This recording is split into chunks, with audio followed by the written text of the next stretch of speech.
我7岁就开始替家里花钱，2年级时我3天刷爆了我爸2张额度1个亿的信用卡，初中时更是把公司的股票卖了大半，套现近100亿，然后又在1个月内全部花光。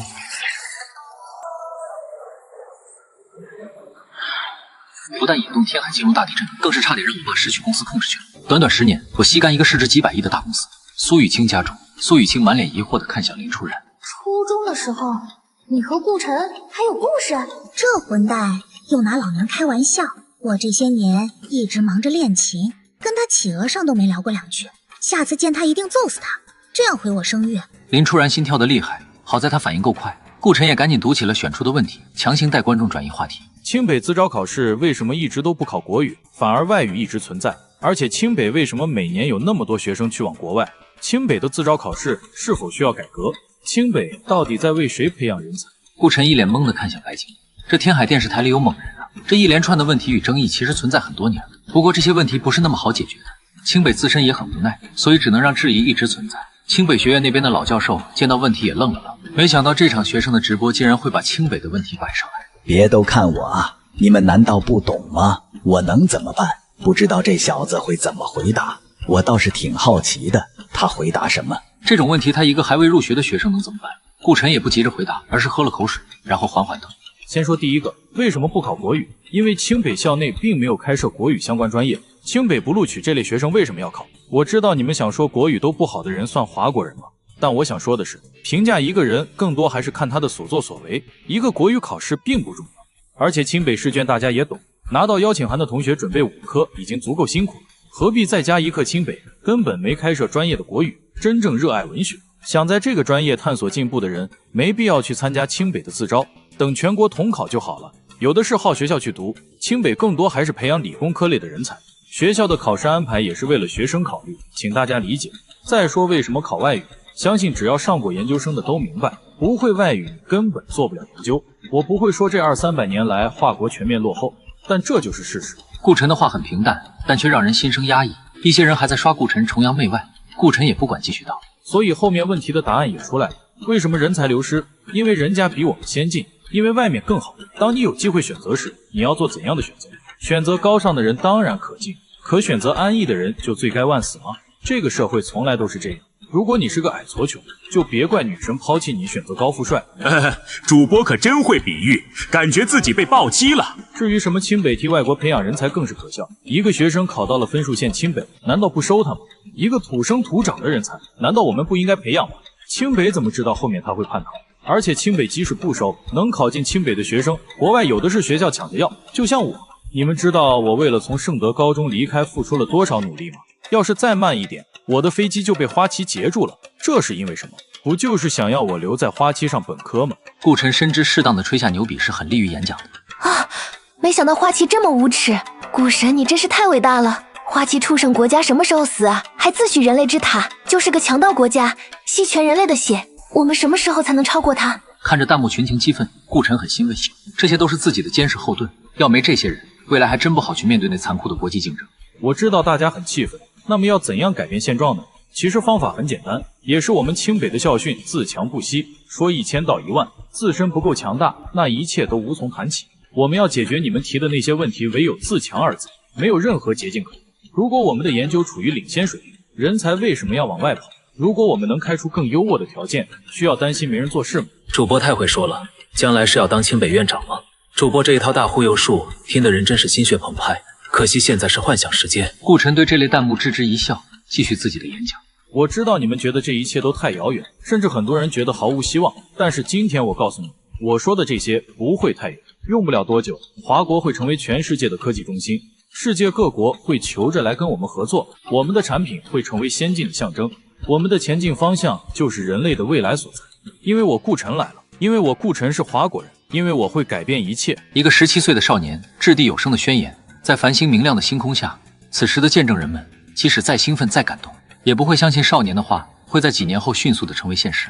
快的所有人都还没反应过来，人类便迎来了新时代。这小子好像把你话都说完了，要不你院长让给他当得了？有教授调笑道。李洪洲定定看着顾晨，要真能如他所说，他当我爹都行。发表完激情演讲后，顾晨也需要中途休息一下，上个厕所什么的。而这时白经理告诉他，后面的挑战者全部退出了，没有人再想拿难题来考验顾晨。毕竟顾晨这妖孽连研究生考试的压轴题都随便做，除非真的用那种最前沿的科研难题来考他，但那没有任何意义，只会更显顾晨的强大。顾少，直播还要继续吗？若是继续，我们要播什么内容？白经理没想到顾晨如此生猛，直播刚过半就扫清了所有挑战者，倒是显得他准备不充分了。不过这一切倒是在顾晨的预料之内。天下英雄倒真是弱了点，找台好点的电脑，说好直播到10点，怎么能言而无信？顾少，你要做什么？画大饼。顾晨神秘一笑，一个如此大的曝光机会，岂能只便宜电视台找的广告商？顾晨可不能让自己吃亏。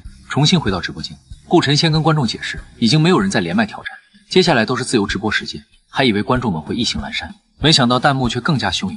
太好了，主播会跳舞吗？这不跳一曲庆祝胜利。建议主播换个女装，从来都只看过一帮丑比穿女装恶心人，还没见过帅哥女装呢。直播怎么接上电脑屏幕了？是要打游戏吗？打瓦会吗？听直播刚刚吹比初中就泡妞，不如主播实践证明一下，找几个女主播连麦。面对弹幕的各种请求，顾晨一笑置之，点开自己花2天时间准备好的 PPT， 然后星辰科技4个大字出现在大屏幕上。主播在干嘛？广告准备开溜。星辰科技是主播家的公司，早就和你们说了，主播是富二代，不要刷礼物。主播，我刚刚刷的飞机能还我吗？主播，我3天没吃饭了，能威50请顿黄焖鸡吗？顾晨沉了口气，然后开始自己的宣传。星辰科技是人来通往未来文明的钥匙。我知道今天观看直播的有很多学长学姐，所以本人就在这大胆介绍一下我家的公司，既是给星辰科技一个机会，也是给所有有志青年一个机会。一些人可能对星辰科技有所了解，知道那就是靠代工发家的组装厂，觉得算不上什么科技公司。很多天海商圈的人也知道，星辰科技前段时间遇到了破产危机，但是请大家放心，星辰科技如今已经解决了所有债务问题，重新起航。而且星辰科技不再是以前那种产业下游的代工厂，如今我们是一家真正的科技企业。顾晨这番话倒是让直播间冷了下来。主播到底要干什么？招人吗？我知道一些人对此嗤之以鼻，认为星辰科技不过是抱上龙威集团大腿回光返照罢了。但是我要提醒大家的是，星辰科技与龙威集团从来都是合作关系，我们双方的地位是平等的。而且要不了几年，相信大家就会认为是龙威集团抱星辰科技大腿。说了这么多，大家应该也明白我想干什么了吧？没错，星辰科技重新起航需要大量人才，引领人来未来这种伟大事业，不应该只有我一人就行。所以欢迎所有有能力、有理想的人加入星辰科技。主播，我大专能进吗？主播，包吃住吗？不包我不干。主播需要保安吗？我30年老保安了。面对这些臊皮弹幕，顾晨接着道：福利待遇这些，我爹那边还在研究，我负责的主要公司规划与未来方向。在这里先简单说下星辰科技的近期规划。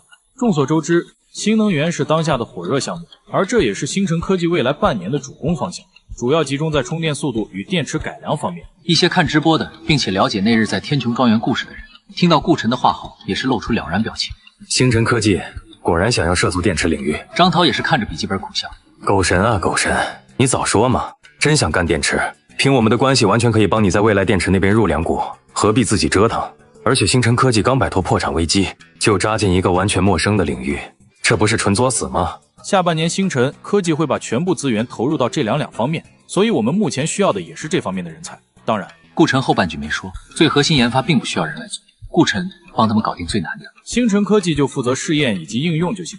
星辰科技坚信，当前社会科技发展的瓶颈就在于此，若是突破，我们将大踏步迈入新时代。为此，付出什么星辰科技都在所不辞。后半句话，顾晨同样没说。无论什么电池都是过渡品，新时代终究是属于无限能源的时代。张涛听完了，这狗神是认真的吗？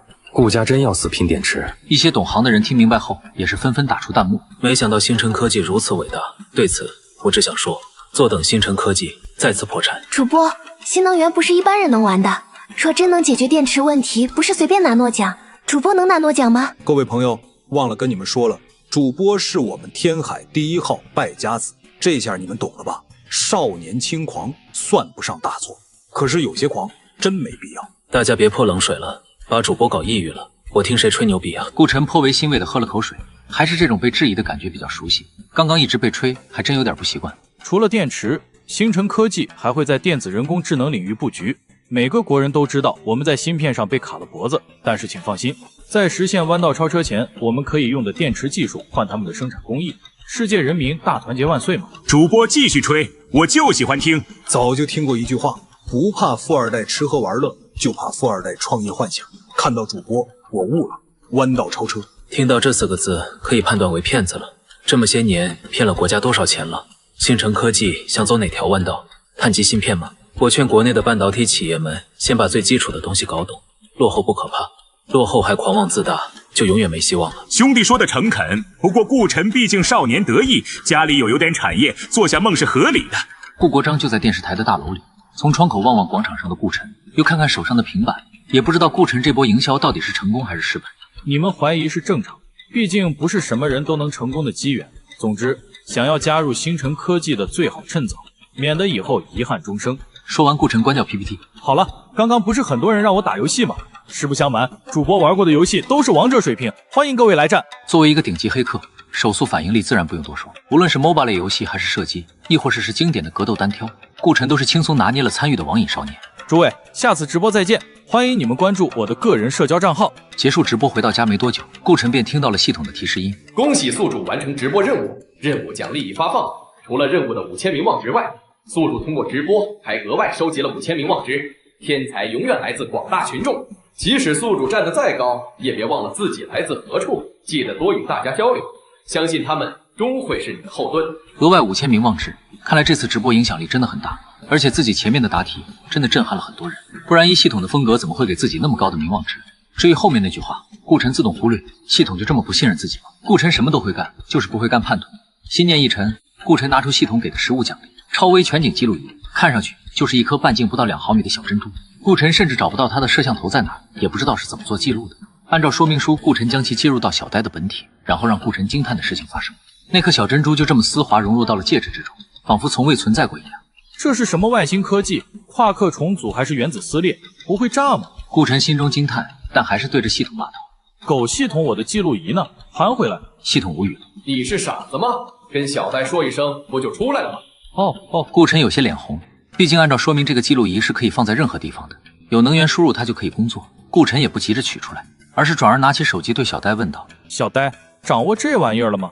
给我演示一下。”等等，小呆还在摸索。操，真是废物！顾晨只能打开自己新配的电脑，跟小呆一起熟悉这个记录仪。怪不得小呆，公子的服务器太紧了，整得小呆总是很难受。顾晨恍然，小呆就算再憨憨，但终究是个超级人工智能，感觉是有必要给他搭建一个专门的服务器，这样调教也方便些。而且现在家里的设备，包括星辰科技公司大楼的一些安保，也让小呆监管着，也委屈这孩子了。明天就给你建新家。说着，顾晨也是掌握了这台全景记录仪，然后顾晨的电脑屏幕上便显示了自己四周的所有画面。顾晨抬手看了看戒指，这玩意儿能50米范围内全景记录，肯定不是当下的摄像原理，因为顾晨将戒指插进兜里记录，同样还在进行，所以应该是特殊的信息交流方式。要不要逆推这东西试试？但紧接着他就摇了摇头，以他现在的知识水平与制造能力，逆推这种东西就是浪费时间，很难有什么成果。不过戒指上的这个光能板倒是可以去研究研究。戒指现在是作为小呆的传播信息的中转枢纽，这样的枢纽肯定是需要供能的，其能量来源便是光能。顾晨对此是眼馋好久，若是能逆推出点成果来，那又是能小赚一笔。不过顾晨估计最后又要被新材料卡住，也不知道能不能复制出来。体验完了奖励品后，顾晨突然意识到，这玩意儿他好像用不上。堂堂富哥们总不能去进军那种产业吧，就当是高级一点的行车记录仪了。而在其他地方，顾晨这场直播带来的影响仍在持续发酵。他的少年天才让人敬佩，他后面不切实际的幻想又让人好笑。清北圣子，天海败家子，潜力海王，似乎顾晨身上就免不了争议。那些关心他的人今晚同样思绪复杂，每个人都若有所思。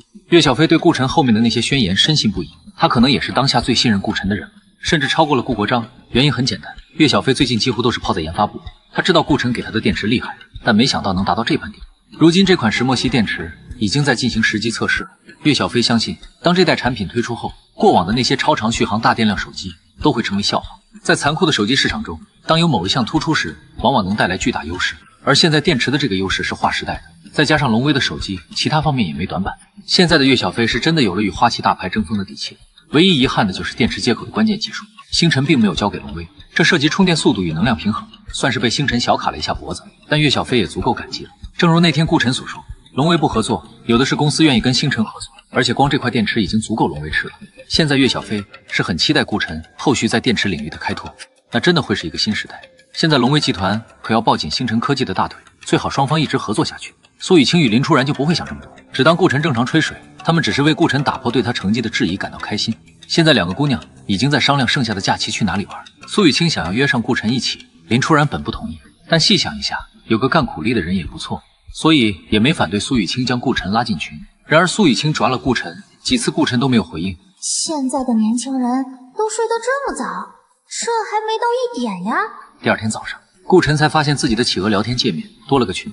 尽管很渴望与两个可爱的大美女一起出游，但顾晨还是毅然决然地拒绝了苏雨清的邀请。雨清，这段时间我爸太累了，我必须去帮帮你们自己去玩吧。似乎觉得这样回复有些过于草率，顾晨又补充了一句：还有你们不许再找别的男生，女孩随意。发完这条，顾晨还嫌不够，记得每天在群里汇报动向，注意安全。对了，非常不建议你们去海边玩，今年太阳极为猛烈，海边很容易晒黑，你们也不想开学变成小黑妹吧？两姐妹见到顾晨的回复都是有些不敢相信，她竟然拒绝了。这件事若是传出去，其离谱程度并不亚于顾晨的那些幻想宣言。还帮他爸，他一个高中生能帮上什么？估计就是去公司露脸显示太子身份，毕竟直播吹了那么多，总要做点什么。苏雨清为顾晨说话道：这样很好啊，要不我们也不旅游了，我也去我爸公司帮忙。林初然调笑道：你未来可是要当大医生的，难道要帮苏叔叔卖消食片和保健品吗？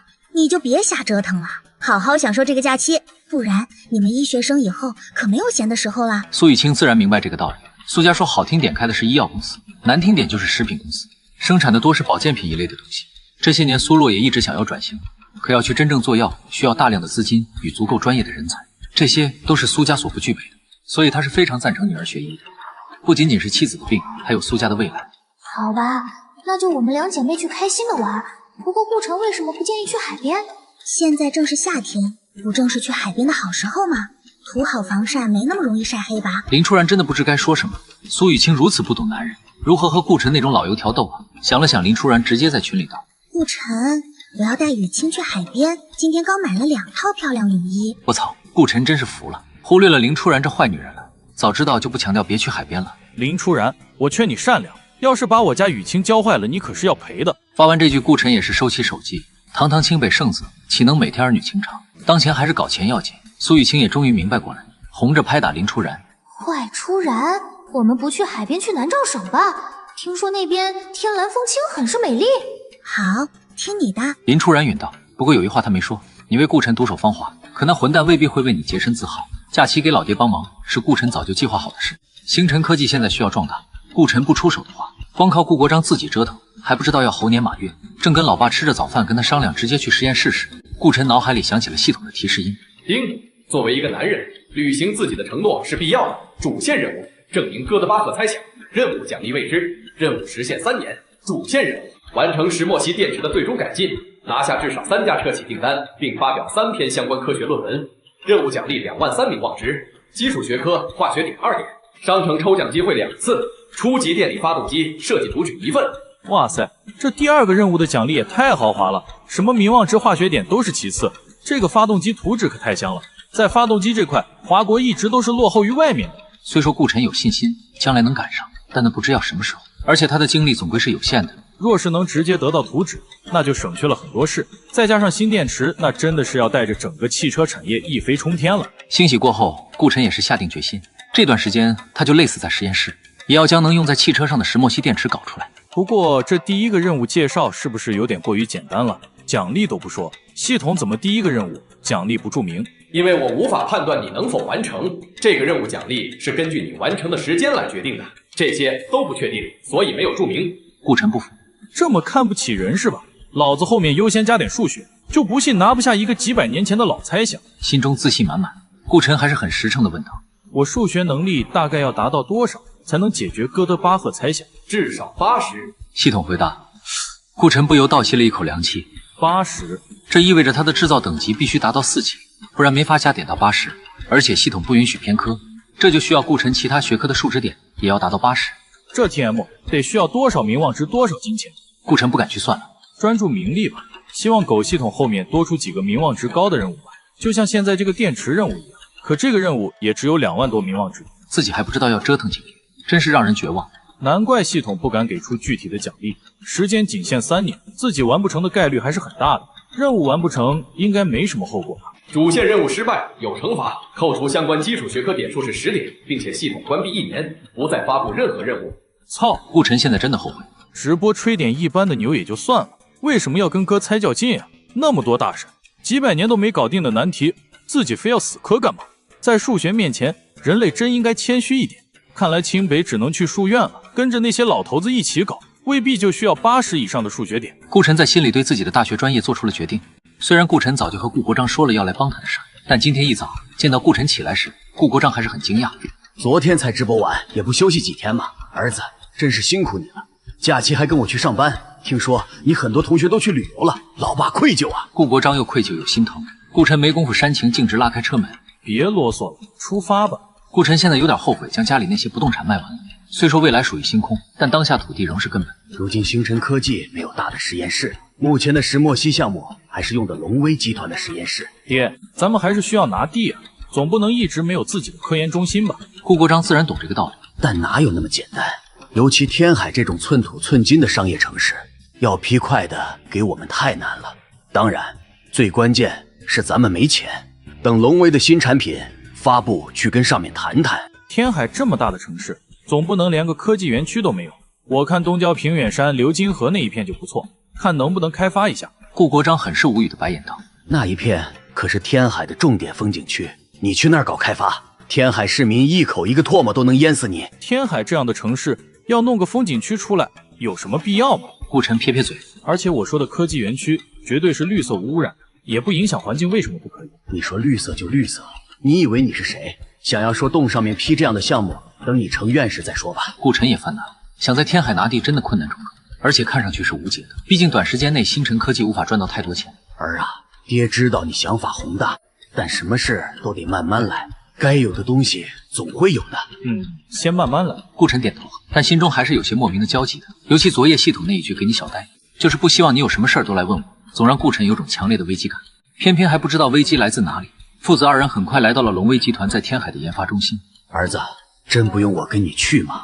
里面的人可傲得很，我怕你拿不下。顾晨笑了，他们现在折腾的东西不就是我给的吗？徒子徒孙还能欺师不成？也对，那我就先走了，有什么问题记得打电话，或者直接找你小飞姐也行。这段时间她应该一直在研发中心。明白。顾晨想了想，又将头伸进窗里对父亲道：星辰科技还是需要自己的大本营与中心，等后面我们多少几家企业一起去谈，相信能谈下来。顾国璋只能心中苦笑，顾晨现在是大家公认的少年天才了，可是在商业上显得过于稚嫩。平远山流金河第2入海口，这么大一块区域开发，这得是多大的项目？谁敢轻易做决策？100%是要惊动燕都那边的，多找几家企业就能谈下来，过于天真了。要太缺钱，星辰科技改组上市，金融手段还是可以用的。顾晨又补充道。顾国璋叹息，爹知道这些你就不用操心了，爹会考虑的。至于星辰科技的研发中心，你也放心，找个地方暂时用着还是没问题的。你就好好读书，争取早点成为院士。说完，顾国璋便驾车离开了。顾晨能听出顾国璋的敷衍，但他也没办法。顾晨这个名字终究还是分量不够，很多事无法随心所欲，也没有继续纠结这事。顾晨恢复情绪，走进龙威的研发中心，直奔几个月前才设立的石墨烯电池实验室。岳小飞给顾晨设立了最高权限，所以顾晨刷完卡后便成功进了实验室。然后顾晨将实验室里的人都召集了起来，直接挑选起了帮手。我是顾晨，现在需要几个人来给我打下手，优先考虑在星辰科技履职的人，当然龙威集团的人也行，愿意的举手。一众研究员面面相觑，这人是谁呀？这么年轻，来这里找人给他打下手，也太狂了吧！星辰科技的太子爷估计是来体验生活的，我可不想陪太子玩。有研究员低语，然后缓缓退后了几步。你没看新闻吧？这可是清北今年的圣子，而且考了满分，人家还是有点东西的，应该是上大学前来科研应用第一线感受一下。有人提醒道。那又怎样？在天才不还是个学生吗？来这能做什么？现在集团任务这么急，我可不想跟他浪费时间。就是毕业这么多年，终于亲身参与了一个伟大项目，哪有功夫陪太子折腾？并不需要细想，大家很快就默默统一了想法。即使有人想去舔一舔星辰太子的屁股，但见大家都没动静，也不好主动举手，只在心里想着待会儿再去找顾晨。发现没人愿意给自己打下手，顾晨朗声笑道：不愧是小飞姐选出来的研究员，诸位学长学姐还是挺骄傲的嘛。不过有件事还是要跟你们说一下，这段时间以来，你们一直在研究的那块石墨烯电池，最初就是我造出来的。一时惊起千层浪，所有人如同看疯子一般看向顾晨。这是什么世纪笑话？说句实话，这块电池并不算什么黑科技，也就是短期内有点作用，所以你们也不用觉得参与这个项目有多了不起。若是未来龙威与星辰一直保持合作，有的是你们自豪的项目。几个之前忙里偷闲看了顾晨直播的人，默默长大了嘴巴。昨天还只是通过电子设备看顾晨装叉，没想到今天就在现实中实践了这种场面。最初的石墨烯电池应该已经时装手机了，你们现在应该是在做改良吧？我其实觉得没必要，不过小飞姐需要赚钱，那就挤挤牙膏了。反正老外也这么干。我现在要做的事其实跟你们差不多，不过我要把电池做得更大一些，然后输出功率也更大一点，还要它更耐久一点，毕竟用到车上的东西。人群再次瞪大了眼睛。汽车电池，这野心也太大了吧？不过细想一下也合理，既然石墨烯电池目前在手机上有着逆天的续航优势，那做成汽车电池不是乱杀吗？不过你一个小屁孩能做成吗？顾少，你怎么证明最初那块石墨烯电池是你造的？顾晨轻笑，我现在站在这里，并且有资格能把你们全部召集起来，难道还不能证明吗？还是你们真觉得我是岳小飞包养的小白脸？你们觉得岳小飞是那种会让自己的小白脸来扰乱实验室的领导？这下大家终于恍然，岳小飞那是什么人？虽然年纪不大，但能在竞争激烈的岳家里做到这个位置，绝不是那种分不清轻重的女人。你们最开始应该都看过一份实验记录吧？上面清晰地标注了是在花旗圣德高中做的实验，那就是我上高中的学校。就是因为这块电池，我回国才困难重重，甚至差点飞机都被干了下来。只能说你们真的很幸运。顾晨又强调了一遍自己的传奇归国路。顾少，我来给你打下手。我之前负责的一直是电池机液部分。终于有人主动开口道 ：“OK， 你算一个。”顾少，我能参加吗？不过我之前做的是检测，更多还是依靠计算机，实际研发方面可能比较弱。这还是一个小姐姐，就是穿着实验服，戴着口罩，顾晨看不清姿色，但是总归是女的，而且看上去身材还行。顾晨直接表示道：“当然可以。”即使大家已经相信了顾晨，但那种众人踊跃报名、渴望跟随的场面终究没有出现。再怎么样，却给一个17岁的小孩打下手，这帮世人眼里的成功人士们还是抹不开面子。所以顾晨最后只要到了5个人，4男1女跟他一起去了岳小飞专门给他腾出的实验室。这个项目算是我个人真正全部主导的一个项目，这段时间可能要辛苦一下各位，希望你们理解。顾晨在实验室电脑上登录自己的龙威账号，然后开始打印自己先前准备好的材料。顾少，我们就这么称呼你吗？或是叫小顾总还是老师？一个研究员试探性的询问。作为科研工作者，叫人什么少，心里总觉得别扭。随便你们，可以直接叫我顾晨，我是无所谓的。不过老师就算了，毕竟我没那么老。顾晨回答。有句话他没说，想当他顾晨的徒弟，那一般人可是没资本。顾晨，你到底是怎么研发出这块电池的？顾晨现在的态度倒让人舒服多了，研究员也是敢攀谈起来。我是真的佩服。关于石墨烯的项目，世界上很多专家团队都在做，但是没想到被一个高中生先取得了巨大成果。我怎么研发出来的？开挂啊，系统给的呗。顾晨当然不能这么说，运气比较好吧。虽然石墨烯的项目很多，但基本都是往超导方向走，做电池的其实不多。而且原先的那些石墨烯电池相比锂电池、铅流电池并没有什么优势，所以大家也没专心开发，我算是捡漏成功。听到顾晨的解释，几人还真有点不习惯。这也太谦虚了吧。说完，顾晨便给几个研究员发起了资料。本来是可以给你们电子文档的，但是我想着这样阅读你们会方便一点，也利于你们演算做笔记。我现在要做点别的事，你们先把我交给你们的任务完成。看着手上那厚的跟书一样的材料，李贤几人懵了。这就是打下手吗？未免也太多了吧。这时他们才意识到，刚刚打印机一直是在响着的。顾晨，我的呢？怎么没给我？唯一的小姐姐李月疑惑道：“你不是做检测的吗？我这边的事正好需要你帮忙。”李月不知想到了什么，红着脸点点头。另外4人则是怪异的看了看顾晨。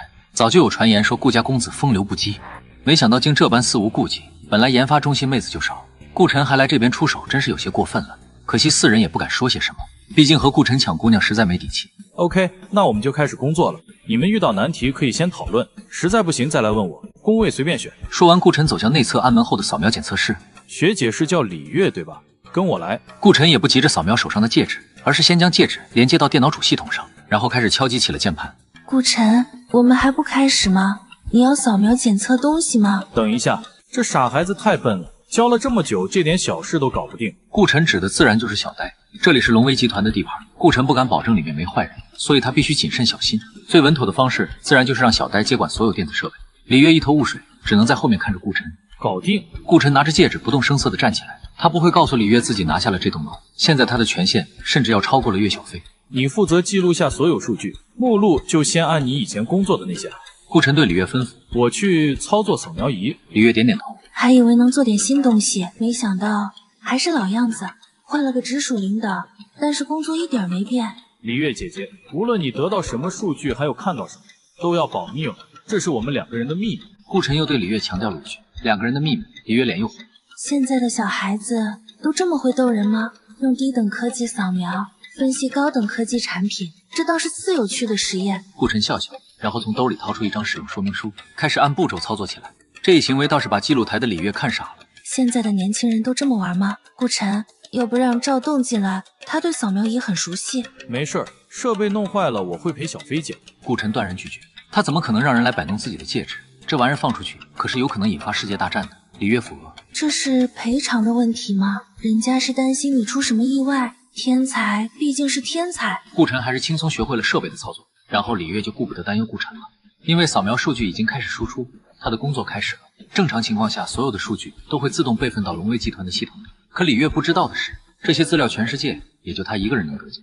其实顾晨一个人做这份工作也行，但是一个人工作毕竟太过急人，而且他这次扫描不过是想逆推一下光能电板，并没指望完全研究透这枚黑科技戒指。刚离开操作台要看一下数据时，岳小飞却风风火火地找上来。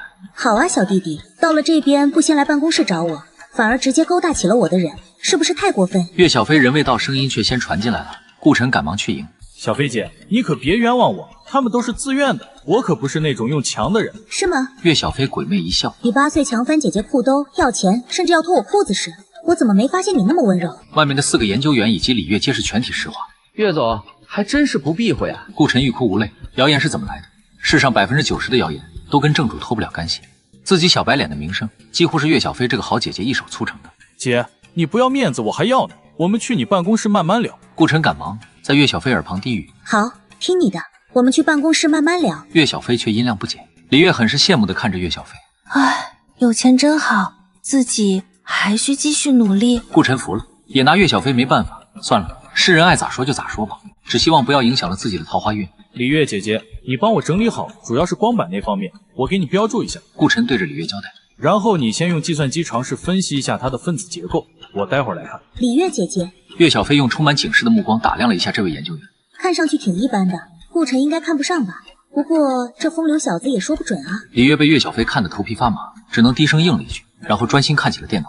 小陈，你这是又有什么好东西了吗？岳小飞问道。一般的好东西，也不知道行不行，到时候就知道了。顾晨亲密地拉过岳小飞的手臂。小飞姐，我们去你办公室，这里毕竟不方便。这下倒是轮到岳小飞害羞了。这死弟弟真是变坏了。2人离开后，实验室里人终究按捺不住八卦之火。顾晨和岳总真是那种关系？别瞎猜，人家就是姐弟情深，不是你们想的那样。姐弟，顾家和岳家没什么亲戚关系吧？我感觉岳总好像挺喜欢顾晨的，就是顾晨望之不似良人。听说现在的有钱女人都喜欢小狼狗、小奶狗，不知道顾晨是哪一款的？你们说，要是岳总真要顾晨入赘，岳家能同意吗？不好判断。顾晨年纪轻轻弄出能实际应用的石墨烯电池，未来前途自是不可限量。但是岳家可是100年家族，顾晨能不能被看上，还是要看后续的发展。好了，别议论了。你们能看懂手上的材料吗？我研究了一会儿，头都大了，真不敢相信这是一个17岁的学生弄出来的。我也是，本来我对他研发的石墨烯电池还有疑虑，但现在我是彻底信了。若不是他研发的，他怎么会如此了解？还能安排后续的研究方向及重点，抓紧时间多查查资料，多想想吧。我可不想刚跟这小子第一天就要向他寻求帮助。这话得到了另外3人的一致认可，大家也不再谈论八卦，而是专心起了自己的工作。跟着顾晨这段时间，他们注定要比先前辛苦得多。即使原先已经够累，但是当顾晨离开实验室去上大学后，几个人却恨不得跟着顾晨一起去上大学。马德1个多月的时间，他们感觉学得比过去几年多，而且顾晨还额外给他们加了3倍工资。这样好的老大去哪儿找啊？到了办公室，岳小飞反倒正经起来了，一坐下便开口问道：顾叔叔说你要研发应用电车的石墨烯电池。顾晨点头。对呀，小飞姐要入股吗？我们星辰科技做生意从来都是光交朋友，绝不树敌。岳小飞没好气笑道：你挑的那5个人有4个是我龙威集团龙腾计划引进的高水平人才，然后你用的实验室也是我的，这还不算入股吗？算，知道小飞姐你最爱钱了，做弟弟的一定带你发财。岳小飞却是忧心道：今天早上我刚咨询了几位汽车领域的专业，做电车适当投入可以，大规模布局风险太高。顾晨乐了。小飞姐需要投入什么吗？你只要每天把弟弟我伺候好，我搞出产品来，你拿着产品等收米就行了。顾晨这话好像不对劲啊。你有多少把握？石墨烯电池应用到电车上，续航、充电速度这些关键的环节，与现在市面上的电车相比有多少优势？岳小飞又问。我这刚开始呢，什么数据都没有，不太好说。顾晨如实回答。小型石墨烯电池毕竟是系统直接给的图纸，肯定没什么问题。但这次要自己拓展改良研发，顾晨再自信也不好，现在就打包票。岳小飞心中叹了口气，这个项目看来成功机会不大，不过他也无所谓，就当让顾晨玩一玩。反正手机端的应用已经足够赚了，你昨天才直播完，我还以为你要休息2天呢，没想到直接来了。怎么样，给你准备的大实验室还满意吧？岳小飞也不再多问汽车电池的事，而是聊起家常。时不我待，自然要抓紧时间。顾晨笑道。这么大一间实验室给我用了，不会影响你们公司其他的研发吧？研发投入本来就是赌博，集团每年花那么多钱搞研发，有回响的没有几个，倒不如给弟弟你玩玩，毕竟是清北圣子，也需要练练手。我顾晨需要练手吗？哼，小飞姐这么不信任我，等我成功了可不跟你分钱了。岳小飞笑着从桌上拿起一份文件递给顾晨。姐哪里不信任你了？这不马上我就去给你拉赞助，未来电池招标大会，给电车一个未来，还人类以清洁。顾晨有些惊讶，这未来电池拿到大规模投资才多久，这就开始招标了，太快了吧？龙威集团不会也投这未来电池了吧？岳小飞苦笑，你姐我怎么会投？不过家里有些人投了。顾晨则是，岳小飞的保密工作还真可以，竟然连兄弟姐妹们也瞒得死死的。大家族的竞争真是太残酷了。阿离、龙威这么多大集团入场，难怪这未来电池如此急迫，如此雄心勃勃。岳小飞点头应和。是啊，听说未来电池内部高层已经在筹划上市敲钟的事了，只要他们拿下几家车企订单，估计就水到渠成了。上市就意味着投资者可以开始收米了，所以这么多大佬都看好这个产业。小飞姐，你担心什么？难道不应该更加大力的支持我吗？岳小飞撇嘴，要是真看好，那帮人也不会抱团取暖了。对商人而言，分钱这种事永远人越少越好。现在的企业家大多都是投机者，纯粹做事的人很少。近些年不是环保火热吗？加上上面政策也紧，所以给了他们这个契机。这个未来电池我也仔细研究过，说实话是很不错的，将来铺开了也是能成一方巨头。可惜现在这么多资本进入，他们估计难了。那日在风投会上，顾晨是从产品角度下判断，而现在岳小飞从商业角度推理，二者得出的结论却是一样的。小飞姐有点忘说了，未来电池要失败，杀死他的人可能会是你哦。岳小飞笑笑，死就死了，何必让它成为资本的工具？龙威集团的新产品一发布，石墨烯电池的应用自然会成为火热议题，到时候未来电池的上市计划注定要搁浅。而顾晨一旦将研发出能应用在电车上的石墨烯电池，未来电池就彻底宣布死刑了。咱们的新品发布会什么时候开？顾晨问。就在这个未来电池招标大会的3天后，今天下午我们宣发部就会做发布会的预告。顾晨惊讶，这也太快了吧？手机能行吗？自己将样品拿给岳小飞，到现在才多少时间，就能推出产品了？岳小飞又从自己包里拿出一部黑色手机扔给顾晨。很快吗？我还嫌慢了。这手机我用1个多月了，没有任何问题。顾晨接过黑色手机，这可能是世界上第一部石墨烯电池手机，看上去倒是跟以前的手机变化不大，但拿起后便会发现手机非常轻。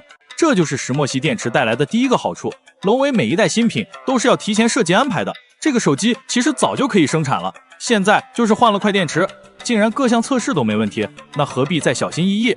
顾晨嘿嘿笑道，不过这样一来，未来电池那边损失估计要少很多，毕竟他们拿到钱也没多久，估计花不了多少。岳小飞轻笑，小弟弟，你就那么希望他们死啊？不就是跟你撞项目了吗？顾晨赶忙解释，我可没这个想法，不过当穷人惯了，总是期望富人吃亏。你是穷人啊？岳小飞好笑，不过细想了一番，好像从小到大他确实没怎么见过顾晨有豪奢举动，偏偏他又拜了很多家。小陈，你的钱到底都是花去哪儿了？顾晨苦叹道，都回馈给广大人民了。岳小飞白眼，也懒得继续追问，反正顾晨暂时没拜过他的家。但其实顾晨的话是很有依据的，他将钱给狗系统，狗系统给他提升能力，顾晨最终为人类谋福利，所以他的钱是花在了百姓身上。要不我们发布时间再推迟2天？岳小飞笑道，你放心吧，未来电池已经没退路了，现在他们已经额外开设了几个工厂，而且投入了大量营销费用，咱们这一刀早捅晚捅对他们区别不大，他们也这么急，果然金钱是生产第一推进力。顾晨感慨，什么科学技术都不如利润对生产的刺激大，外国的半导体技术不就是一张张过亿订单砸出来的吗？不过这样一来，到时候未来电池真撑不起下去，岂不是要有很多普通工人、底层承包商跟着遭殃？顾晨突然想到，岳小飞脸上露出狐狸般的笑容。放心吧，我已经在筹集资金了，咱们的石墨烯电池属于新材料，加上龙威的福利待遇，不怕吸引不了未来电池的人才。等到未来电池彻底撑不住，我自会出手。那些工厂，他们前期的营销都会是我们的。岳小飞道，毕竟未来电池真的是有实际应用价值的，总不能浪费了。顾晨不由吸了一口凉气，看着手上的手机，心中无限感慨。一点小小的技术优势，到了岳小飞这种顶级资本家操盘手里，真是能被他玩出花来。利用石墨烯电池的先进性，可以让未来电池的布局瓦解，然后岳小飞可以由此挖人，然后再营销一下。未来电池还会有资金入局吗？最后岳小飞再下场收拾。正如他先前的考察，未来电池是有价值的，是可以用在车上的。龙威集团从未放弃过汽车产业，不过细想之后，这个方案其实也很赌博。当岳小飞要拿下未来电池时，付出的代价不会轻松，毕竟竞争对手们不是吃素的，没道理这样让岳小飞通杀全局。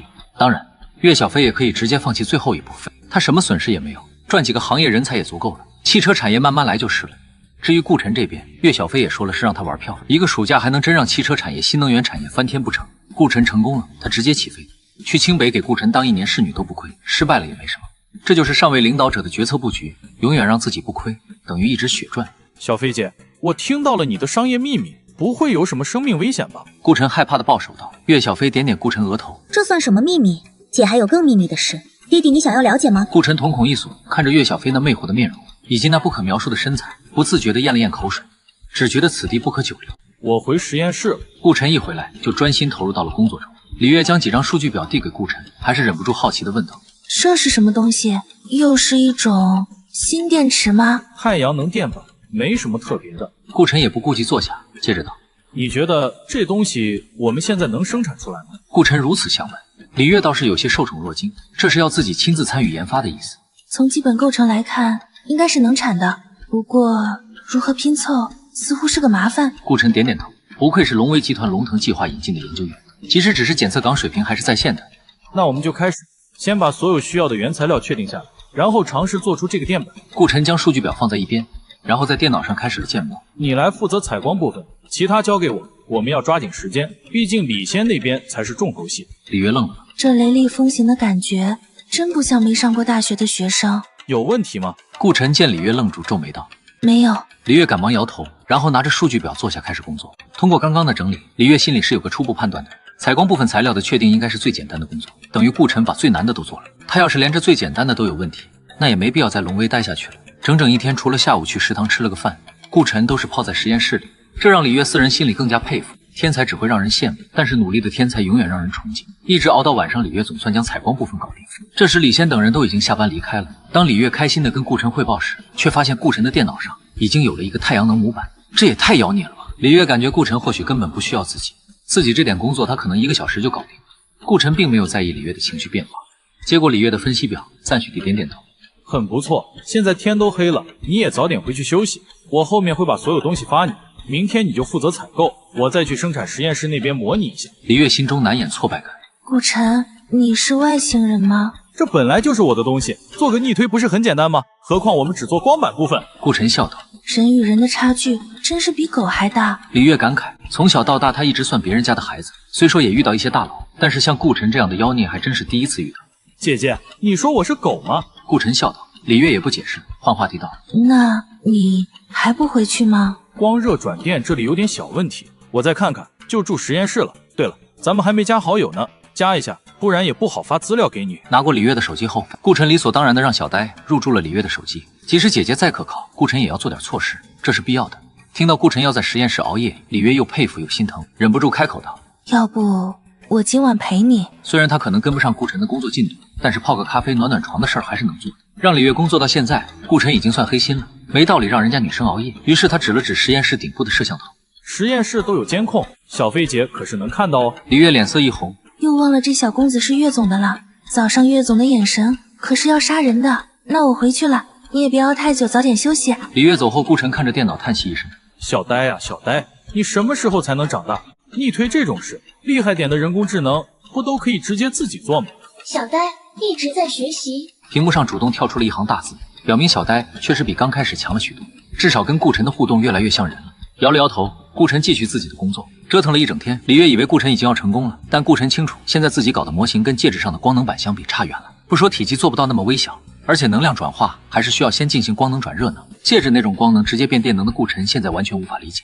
又或者戒指是直接用光能，并没有经过能量转化。现在顾晨所能做的就是提升效率，让这个太阳板有的转就行了。真要复制戒指，他还需要提升制造等级，增加基础科学点。第二天大早，李现等人一到实验室，便发现顾晨已经在里面了。见顾晨头发略有凌乱，眼中泛有丝丝血丝，大家也是明白过来。顾晨从桌上抓起实验设计稿，你们继续忙，我去趟生产实验室那个，现在刚开门那边应该没什么用。顾晨正好熟悉一下设备使用。这年轻人太拼了吧？李现感慨，要不人家能搞出石墨烯电池，能成清北圣子，咱们哥几个也努力点，多加班吧。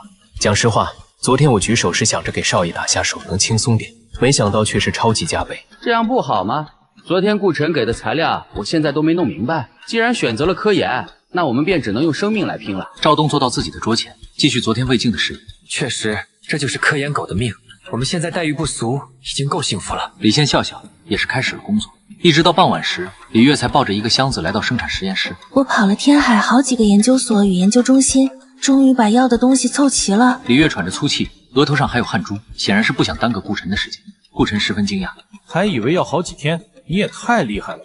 李月白眼道，厉害的不是我，是龙威集团。顾晨恍然，这就是大集团的好处，永远不缺舔狗。顾晨，你今晚要实操吗？李月问。晚上正好没什么人用设备，早点把样品做出来也好。顾晨点头。你昨天就没好好睡了，今晚我一定要跟你一起。李月态度坚决道。我不怕岳总，反正我对你也没什么非分之想，只是姐姐关心弟弟罢了。李月怕顾晨又搬出岳小飞，抢先解释道。顾晨好笑道，其实可以有非分之想，毕竟喜欢我的姑娘不差你一个，你硬要待也随你，熬不住就自己去睡觉。顾晨接过李月的箱子，逐一检查起来。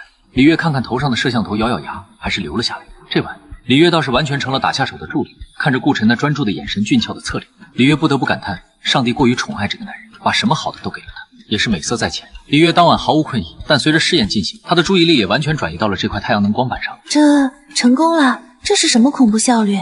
太阳能发电要大规模普及了，这可能会是一场世界革命。李月看着测试结果，心跳得飞快。苍天啊，他在给上帝打下手。结果怎么样？效率跟市面上的光伏发电相比如何？顾晨问道。李月兴奋地跳起，抱住顾晨。顾神，你真是太厉害了！要是推广开来，你就是新时代的能源之父了。顾晨赶紧从李月怀里挣开。顾神这外号感觉还行，至于什么能源之父，现在真谈不上，至少这小玩意离能源革命还差得远。你别乱捧杀我，我们还没真正做过室外测试，能不能铺开还是未知数，而且具体成本也还没核算，能有多大的市场前景同样未知，别高兴得太早。再说能源革命肯定不是靠这种光伏发电，除非你去地球外搞戴森球。李月还是激动，这个效率真的太恐怖了。若是现有的光伏电站都用我们的光板，那绝对是质变。好了，再质变也得一步步来。天都要亮了，你也去睡会。明天下午我们去室外做测试，希望明天有个好天气。李月看着实验台上的光板，以他现在的激动心情，怎么可能睡得着？不用睡，顾神，我们再测试一遍吧。顾晨无奈点头，科研狗就是这样，上头了就是停不下来。二次测试也完成后，李月见不得顾晨那随意拿放光板的姿态，小心翼翼地将其收入盒中。也是这时，李月才恍然惊醒。顾神，这个光板我们是逆推出来的吧？那原样品你是从哪儿来的？顾晨神秘一笑，你猜猜。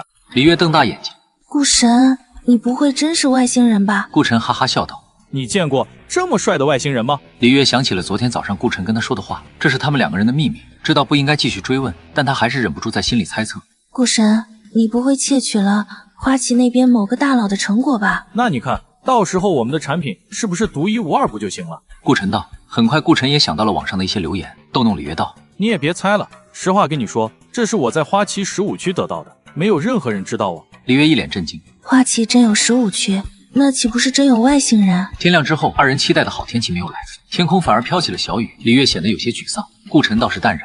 今天不去户外测试，我们将这块光板对接石墨烯电池试试，就用现在实装在手机上的那代产品。李月惊讶，顾神，你不会想让手机可以太阳能充电吧？不过想到将手机置于太阳下暴晒的画面，李月还是觉得有些抽象。这需要其他方面也突破改进吧？不一定，只是觉得用石墨烯电池来储能会更好。而且小飞姐不是在打牌，给她的筹码自然越多越好，这样才能赚大钱。顾神，你们这类人也不缺钱吧？李月发出打工狗的疑问。哼，你不懂天下熙熙攘攘，若无名利驱动，岂不成了一潭死水？钱给我总好过给那些什么也不干躺着等死的废物好。李月不再多言，打工狗在金钱问题上是辩不过老板的。带上石墨烯电池的光能板仍旧表现完美，这证明顾晨这波逆推基本成功，3天时间搞定。比顾晨预计得要快一些，所以顾晨也是终于可以睡个饱觉了。晚上刷朋友圈，可以看到苏雨清跟林初然两妮子已经到南诏了，看上去体验不错。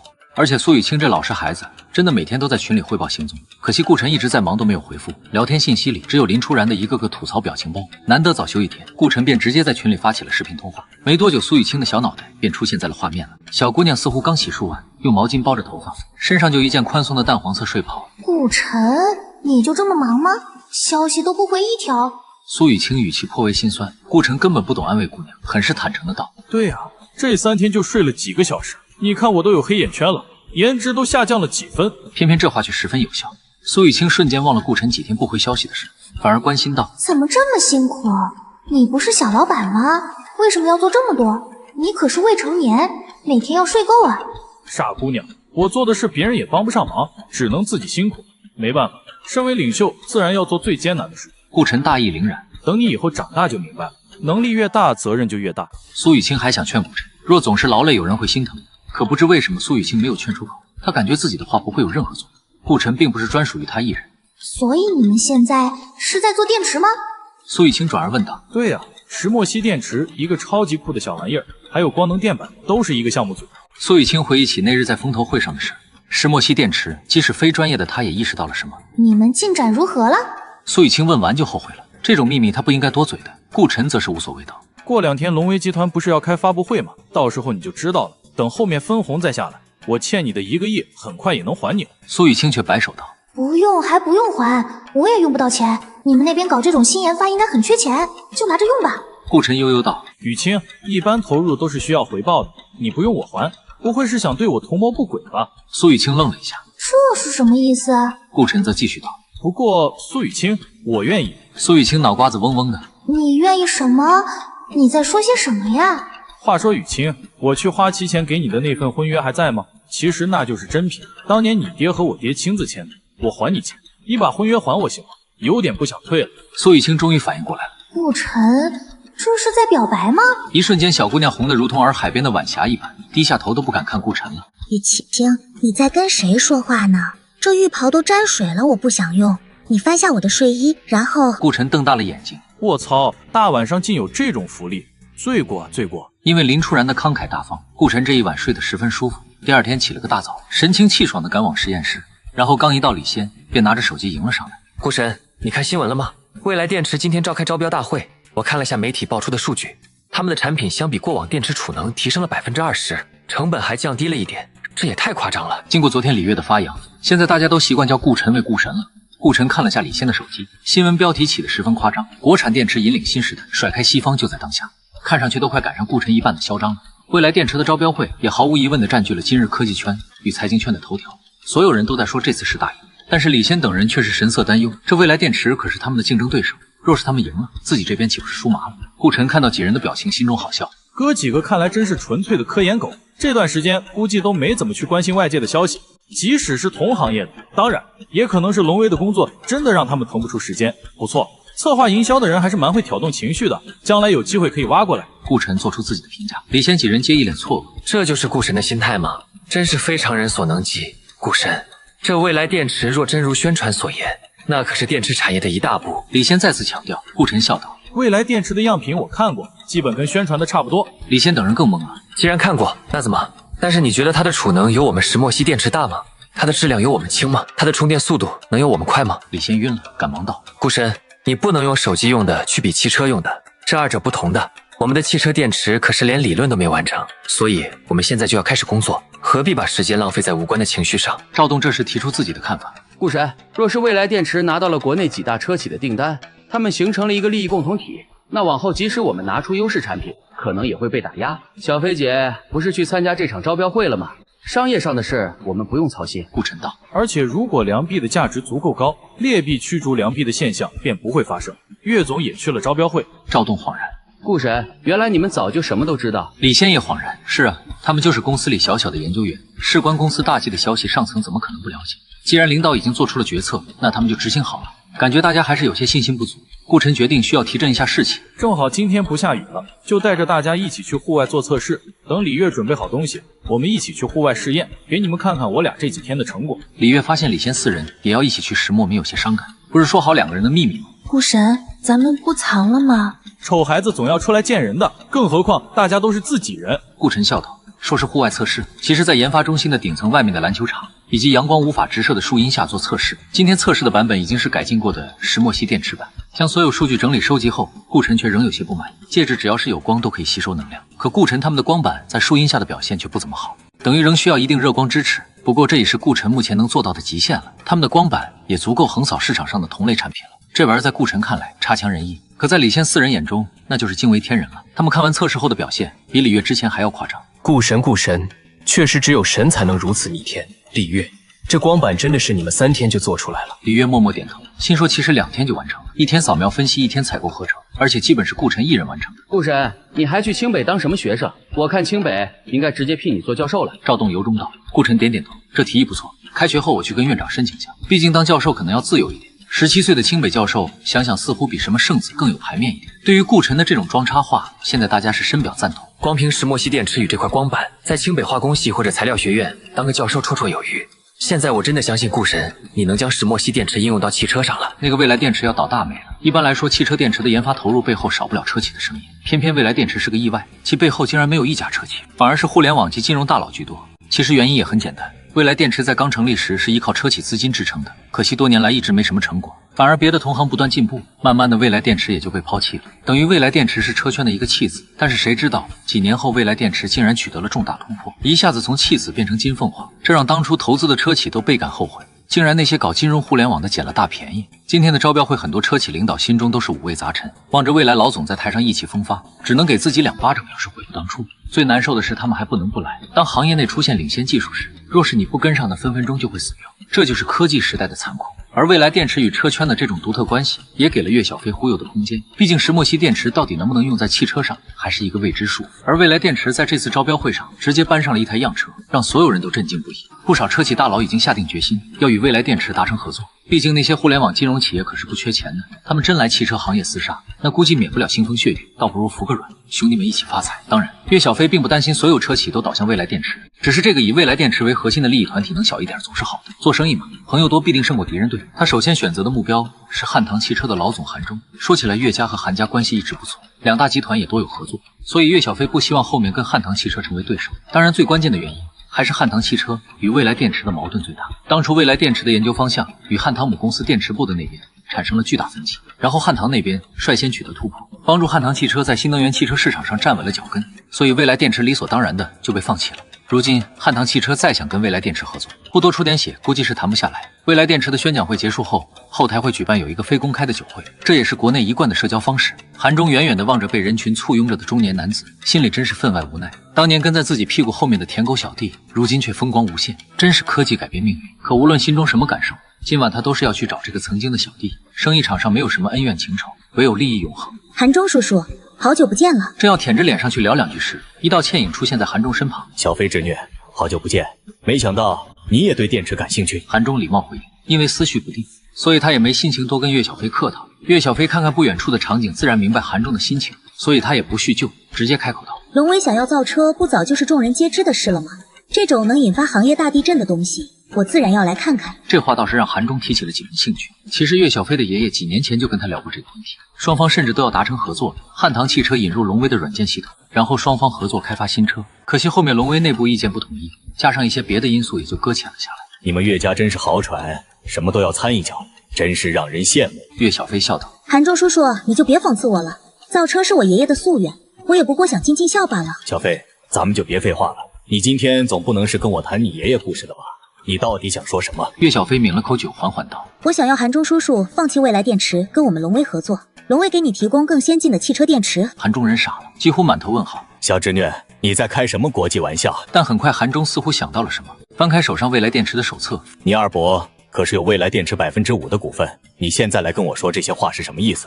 我可不想参与到你们岳家的内斗当中，汉唐汽车也不会是你们的筹码。岳小飞显然猜到了韩忠会如此反应，脸上依旧挂着微笑。韩忠叔叔，咱们也算认识很久了，难道你认为我岳小飞是这么没格局的人吗？今天来找你，只是不希望汉唐汽车选择一条注定会失败的道路，他应该有更好的选择。韩忠怀疑地看着岳小飞，是真的不明白了。的确，他了解岳小飞，没道理因为那5%的股份占比就来找自己说这些，那样只会让他岳小飞成为笑话。你了解新能源汽车吗？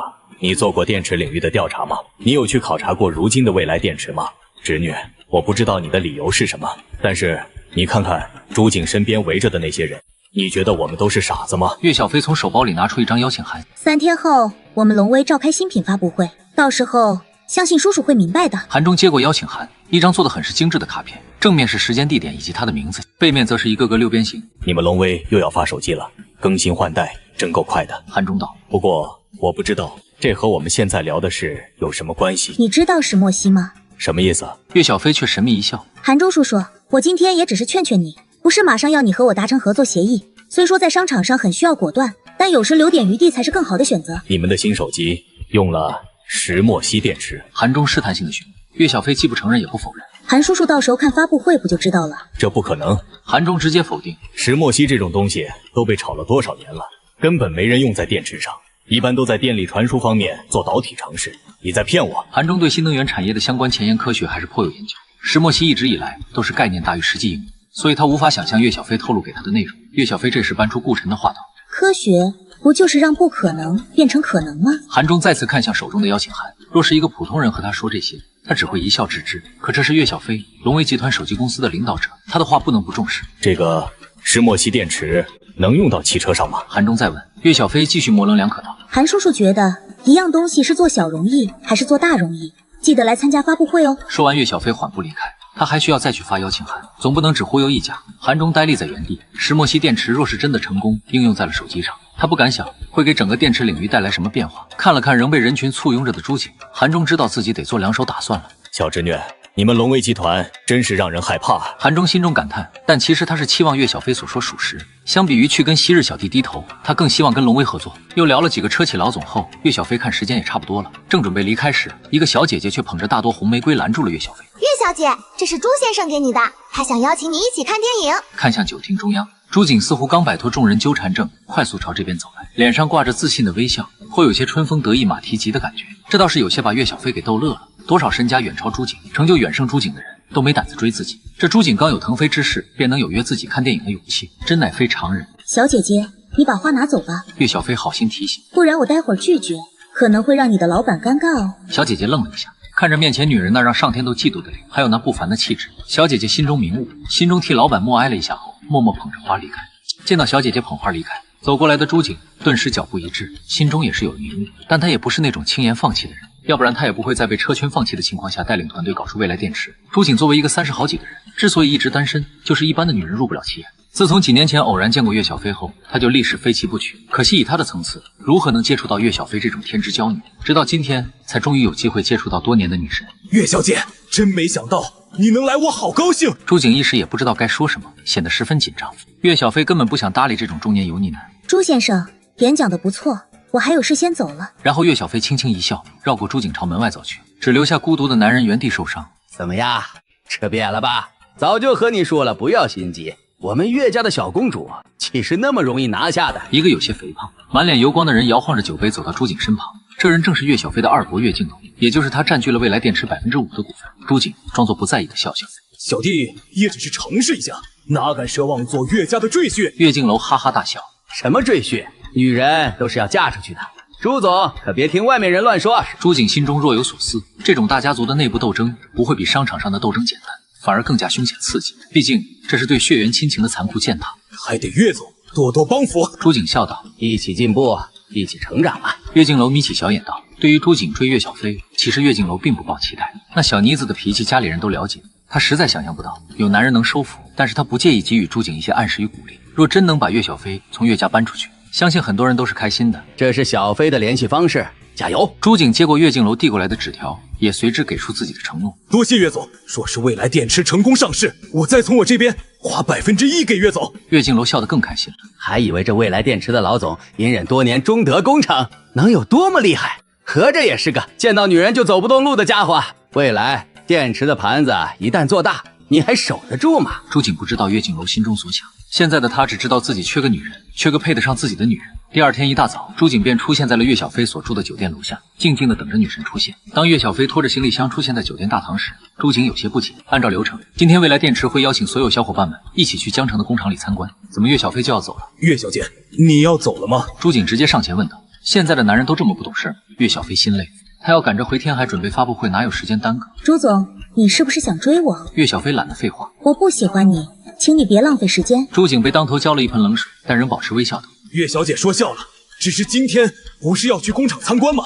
你怎么回去了？”既然直接聊感情不行，那就先从工作慢慢展开吧。岳小飞真是不耐烦了，油腻中年男实在讨厌。朱总，实话跟你说吧，我觉得你们的电池真不行，所以我没兴趣去参观什么工厂。朱景被逗乐了。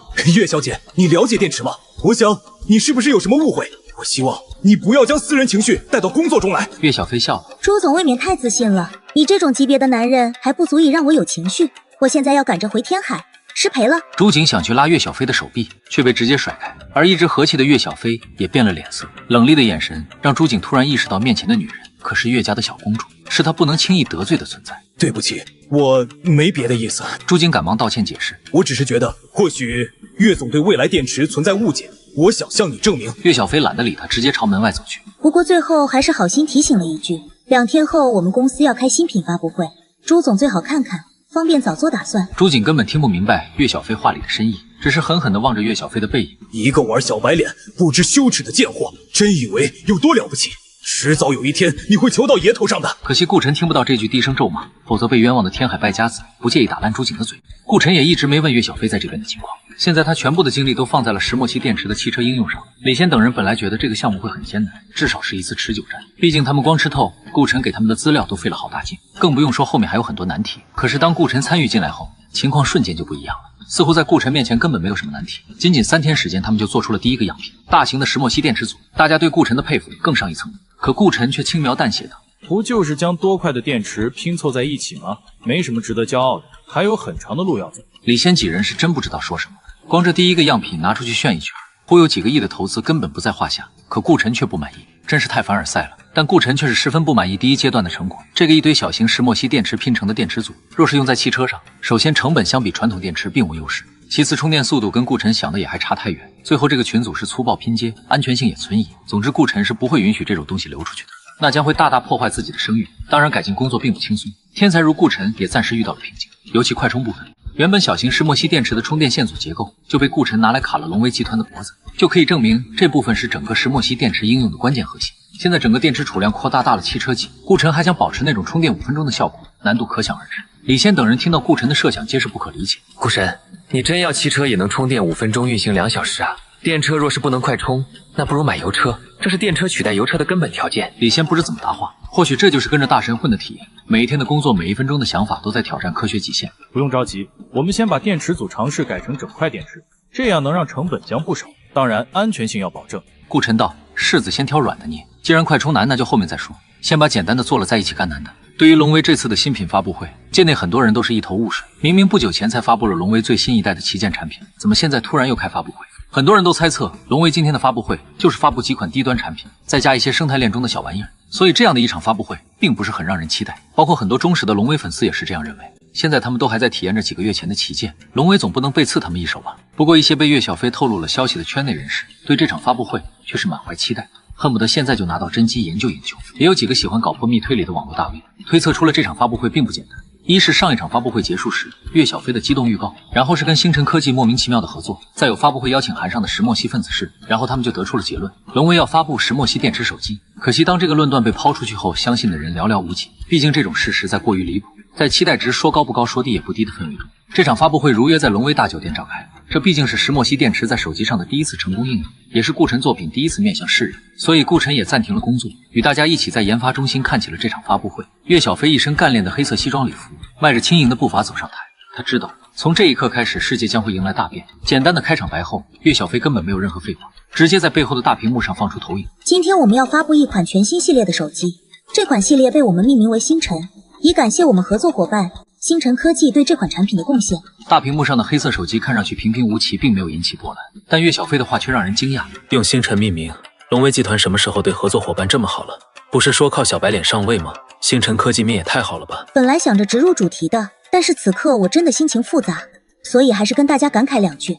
2年前我从国外回来，然后就进了龙威手机部。一开始我对自己对龙威都无比自信，而且当时龙威已经实际上成了国内手机厂商的老大了，所以我觉得我的工作不会有什么难度。我只需要按部就班、稳扎稳打的走下去，龙威就会不断壮大。包括我家里的很多人、很多长辈，他们一些现在应该也在台下坐着，大家都觉得我岳小飞就是来摘桃子的。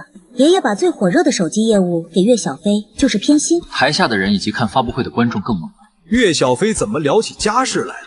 大家族的权力斗争是我们这些小人物能听的吗？几个岳家人更是大眼瞪小眼。我的小公主，你想干什么？我们是对你接手手机部有不满，可你跟外人说干嘛？研发中心的顾晨则是嘴角一弯，岳小飞这活力变的女人可狡猾着呢，她才不会无端抒情，她这是为自己造势，为将来上位增添筹码与名望。龙威集团虽说是岳家的公司，但其更是全体国民的企业，斗争绝不仅限于内部。试想一下，如果岳小飞在外声望浩大，大部分人都将其跟龙威集团画上了等号，岳家还好推其他人上去吗？这女人有点危险，可得让老爸小心点。顾晨心中暗道，而另一边的岳小飞则继续自己的讲述。但是当我真正接触到手机产业后，我才明白风光都是外人以为的，内里有多少苦涩只有自己清楚。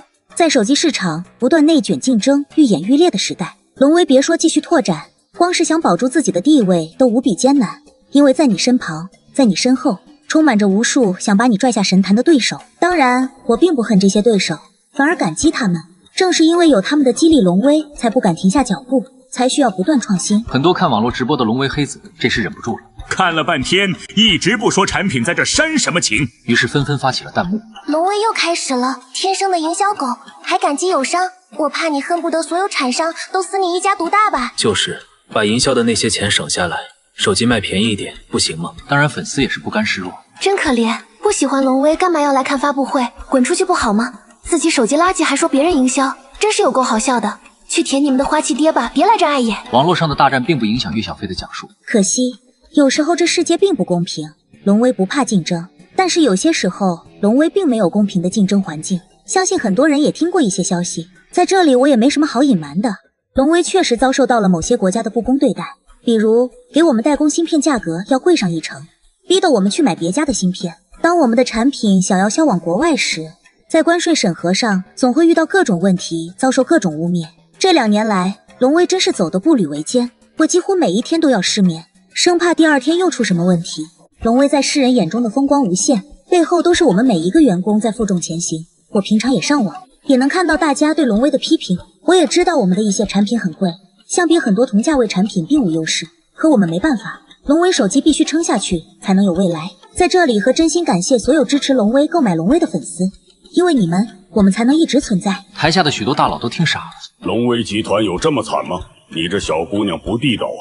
从这2年财报来看，手机部利润还是正的，而且就算手机这边真亏了点龙威，还有其他公司，怎么看也不会死吧？怎么在你岳小飞口中，仿佛龙威明天就要倒闭一般？面对艰难处境，我们龙威能怎么办？我们能抱怨吗？我们能怪别人恶意卡我们脖子吗？我们不能。这个世界无论是商场还是别的战场，从来就没有公平道义可言。我们只能怪自己落后，只能怪自己无能。谁让你没有最先进的光刻机？谁让你几10年前放弃半导体产业？谁让你一直依赖人家？现在被拿捏了，却怪别人不讲道义，只会惹人发笑。龙威自从成立那天起，就信奉自力更生、科技创新的真理。我们深信自救者天助，我们坚信自强不息。自接手手机部以来，我就期待着有一天龙威能够拥有自己的领先全世界的科技。我也一直在寻找着能帮龙威站起来的人才，这也是我们为什么执行龙腾人才引进计划，寻找天才少年的原因。很多龙威粉丝听到这里，心中不由激动起来。这好像是欲扬先抑的剧本啊！难道那天那个大 V 预测的是真的？龙威真要拿出不得了的作品？其实在以前我是不怎么相信什么天才少年的，但是当他真正出现时，我心中唯有感激，尤其是他还是你一直以来的亲人时，那种心情真的无法言说。研发中心大厅里，所有人都看向顾晨，多么感人的亲情。顾晨有些羞涩地摸摸鼻子，低调低调，以后有的是你们膜拜的机会。好了，说到这里，我也不再跟大家卖关子了。我们今天最重要的新品，星辰1代中最核心的技术，是由星辰科技提供，而这项技术的研发者就是顾晨。不久前火爆全网的清北圣子，星辰科技的少东家天海顾晨。话音一落，全网炸锅。小飞女神说了什么？顾晨，我没听错吧？不要啊，我的女神！这么捧一个小白脸，她到底给你下了什么迷魂药？清北圣子满分试卷，现在还要加一个龙威天才少年，还有自己的应用产品，凭什么啊？木秀于林，风必摧之。我承认顾晨是有几分才华，可是如此多的荣誉加在身上，一个17岁的少年承受得住吗？哇，顾晨弟弟这么厉害吗？爱了！网上炸翻了天，发布会现场同样一片哗然。顾晨，这是哪位啊？行业内好像没听说过这号人物。不知道顾晨的人一脸懵，知道顾晨的人更懵。龙威与星辰科技的合作，果然是因为顾晨，可是怎么跟传言不太一样？岳小飞到底是什么意思？其实岳小飞是问过顾晨的，要不要帮他隐藏一下，但是顾晨表示没必要，自诩人间第一流，岂能躲躲藏藏不敢面对阳光与风雨？好吧，顾晨只是单纯的想赚点名望值。既然顾晨要求岳小飞，也就尊重其意见，反正他说的都是实话，人们怎么看并不重要。台上的岳小飞见大家的惊讶已过压了压手，继续自己的介绍。星辰一代其实算不得多么出色的产品，相比于当前最顶级的旗舰手机，它尚有许多不足。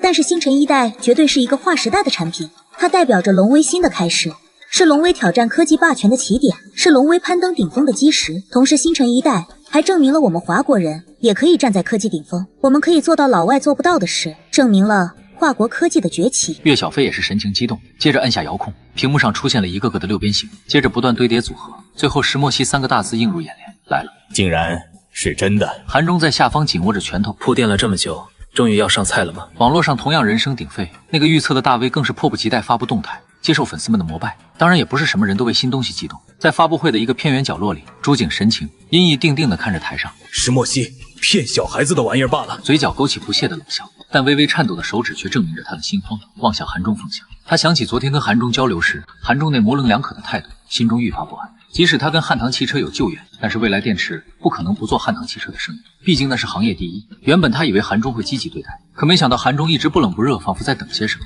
而现在答案马上就要揭晓了。朱景将视线重新放回台上，心中做最后的祈祷与挣扎。没错，相信很多人已经猜到了，我们星辰一代使用了最新研发的石墨烯电池。关于石墨烯，如果关注学术界，那一定不会感到陌生。作为领域内重点研究的新材料，石墨烯到底要如何应用到我们的实际生活中，一直困扰众多研究者。长久以来，石墨烯的应用都很难到达人们期待的状态。即使石墨烯有着众多应用前景，却一直停留在概念上，基本没人将之真正做出来。但是在今天，这一切都成为了历史。星辰一代，世界上第一款搭载石墨烯电池的手机正式发布。接着大屏幕上再次出现星辰一代的图片，这回不是黑屏状态，而是一个透明的背面，证明着石墨烯电池真的在这款手机里存在。卧槽，龙威牛逼！以前前2天我还看新闻说尔曼国有科学家在石墨烯研究领域取得进展，没想到我国直接成品都拿出来了。龙威这是闷声发大财了，这些年一直隐忍，如今3年之期已到，是时候展示实力了。吹什么吹？不就换了块电池吗？我还以为用上2纳米芯片了呢。就是换块电池又能怎样？垃圾手机能变好吗？难道真有人买手机去看用的是什么电池啊？网络上再次热火朝天地争了起来。大家似乎并不关心什么科技进步，只在乎自己选择的立场能否一直赢。一直以来，大家看手机都最为关注芯片，认为那是手机的核心。诚然，芯片对手机很重要，但是大家不要忘了，手机其实也是一个机器，而机器是需要能源的。如果被能源制约，那芯片再强也发挥不出来。而石墨烯电池确实帮助星辰一代突破了能源限制，让其彻底解放，实现能量自由。岳小飞笑了笑，我这样说可能有点抽象，那大家就直接看大屏幕，充电一次畅享1月。可能大家会觉得我有些标题党，毕竟如果手机一直放着不动不少，也能做到1月不关机。但是星辰一代不一样，这里的畅享是真正的畅享。根据实验室数据，满电的星辰一代一直进行游戏，可以运行130个小时。这个数据只会更高，不会更低。这一下真的全体起立了，看着主屏幕上的展示。星辰一代也不像什么超大手机，这么小一块电池，一直打游戏能打130个小时，那确实可以畅享1月了。不过这 TM 确定不是核能手机。切，实验室数据岂不是没实测过？那还不随便吹？你怎么不说1300个小时？网络上很快有人质疑，但岳小飞很快便接着说：我知道有人要问实测数据，因为我们从工厂确定能生产到发布会时间不够，所以暂时没有实测数据。但是今天我就在这里立下悬赏令，所有买到星辰1号的朋友们都可以参与，充满电后全程游戏，其余没有多余操作，不包含休息时间。若是待机时间短于130个小时，龙威集团返现100万。岳小飞的话掷地有声，发布会现场的所有人都被震住。朱景现在全身都颤抖起来，心中涌出了无尽的恐惧，而韩中则是脸色通红。130个小时，若是按体积同比放大到汽车，换成汽车的能量损耗，续航能达到多少？1000怎么都有了，或者5000，还是更夸张一点1万。卧槽，这么刁！这么一来，那不是永远不用充着电打游戏了，上王者指日可待啊！哼，人才怪装备。不是，大续航有什么用啊？真有人能一天不停玩手机？再说晚上睡觉本来就不玩手机，放着充电有什么不好吗？前面那个果粉别暴露智商了好吗？若是钓鱼，那当我没说。岳小飞仅仅抛出的石墨烯电池的第一个优势，就已然震动了整个极圈。从今天起，手机电池容量告别毫安时代，正式进入安时代。而根据我们工程师的计算，星辰一代电池容量为90安。岳小飞不等人们震撼完，继续给出星辰一代的实际参数。回想一下，以前大家接触如此大容量的电池是什么样的？一般都是电瓶车的电瓶，而且一般的电瓶车也做不到如此大容量，将过往笨重的大电瓶变成这样一块小小的电池，这就是石墨烯的作用，这就是科技的魅力。大屏幕上，一块小小的电池与庞大的电瓶画上了等号，表明它们储藏的电量相同。一块具有如此巨大电量的电池，相信很多人都会担心其安全性。岳小飞不等有人质疑，直接自己抛出包袱。而这才是我们这块石墨烯电池的真正精华所在。我们运用了一种特殊的放电与充电技术，确保能量平衡。同时，我们电池的包裹技术也是当前最领先的技术，保证不会出现任何能量泄漏问题。从顾晨做出第一个样品到现在，我们做的最多的就是安全性测试，因为我们知道人们对于新东西是心存畏惧的。就像当初第一个做汽车、第一个做飞机的人都是勇士，但是如今时代不同，我们有条件将所有不稳定因素排除。我们龙威绝不会把不成熟的危险的产品卖给消费者，这一点请大家放心。这里我也做出保证，若是星辰一代出现安全问题，龙威集团愿意一部手机赔偿1000万。虽然岳小飞的这些话并不能完全消除一些人对新电池的恐惧，但是也足够让龙威的粉丝放心了。只要产品卖出去了，时间自会证明星辰一代的伟大。在发布会最后，我们还会现场对一台星辰一代做极端测试，到时大家自会明白。岳小飞又补充道。现在我们再来看看星辰一代的其他参数，毕竟这是一台手机而不是一块电池，也不能只说电量和续航。首先是手机重量，按照常识，如此大的电池容量手机岂不是会很重？若真用常理判断，那我们也不会称星辰一代为划时代作品。128克，这就是星辰一代的实称重量。我们不会说这是世上最轻薄的手机，但这就是事实。这尼玛什么黑科技啊，完全颠覆认知了。随着发布会的进行，星辰一代、龙威等多个关键词冲上热搜，不断的人进入线上直播间，然后被震惊，然后大家一定很好奇充电速度。我猜你们一定在想，这么大的电池储量，还有这么轻的质量，总不能充电还快吧？岳小飞现在也是彻底放松下来，尤其看着台下的人们全部站着听自己讲，这种感觉还真是挺爽的。但事实时它就是很快，10分钟快充20%，1个半小时完全充满。岳小飞给出最终数据，相比于其他的1个小时充满的旗舰手机，我知道星辰1号这个数据实在一般，但是结合上它的续航，快不快相信大家心里都有数。当然这个充电速度对比某个花旗水果品牌还是挺快的了，毕竟那家手机的粉丝都是以充电慢为豪。岳小飞终于想起 PK 一下友商，这也算发布会的传统环节了。不过此时这个环节并没有如往常一般引来欢笑，此刻大家已经彻底麻木了。如果岳小飞说的这些都属实，那他们就是在见证外星科技的降临。说到这里，大家肯定很好奇我们的充电器是怎样的，是不是跟电动车一样笨重一大坨？答案自然是否定的。我们卖的是手机，充电器自然要简易便携，所以我们的充电器从外观来说与普通充电器差别不大，就是我们充电内部采用了特有的设计，同时充电接口也是重新设计的。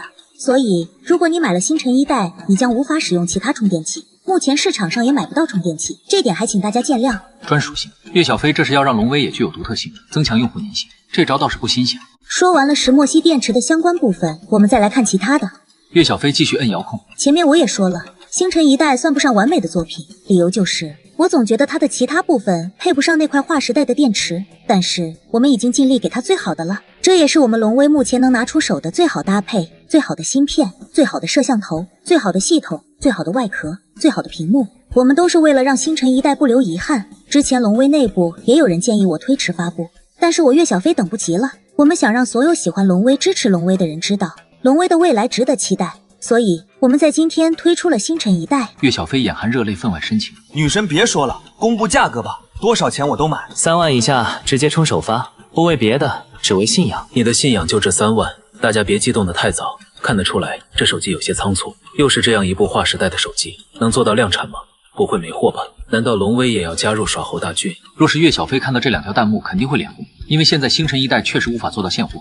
擦了擦眼角的泪滴，岳小飞调出星辰一代的最后一页 PPT， 几个版本后面的价格皆是问号。很多龙威的粉丝都说我们的手机卖得贵，我们其实真的很想便宜，但是这个时代，如果没有人为科学、为创新买单，那我们的社会要如何进步？龙威手机从来不说自己有多高的性价比，我们只知道追求那些最美好、最珍贵的东西。说完，岳小飞没有进行观众猜价格环节，而是直接公布最低配11999，最高配16999，看到打出的价格，岳小飞其实有点心虚，因为如果按这个价格卖，星辰一代会是龙威有史以来利润最高的一款手机。世人都以为石墨烯电池成本不俗，但岳小飞知道这东西其实并没有比传统电池贵多少，只是后续组装和充电器那里费了点事儿。定这么高的价格，顾晨也是出了不少力的。这个小弟弟天才归天才，但似乎太爱钱了一点。不过他这句话挺有道理的，总要有人为科学、为创新买单。至于如何让人们心甘情愿的掏钱，就要看他顾晨的本事了。可惜现在没有人知道岳小飞心中所想。看到价格公布，全网再一次沸腾了。若是先前的介绍不掺水分，那这样一部手机不到2万块，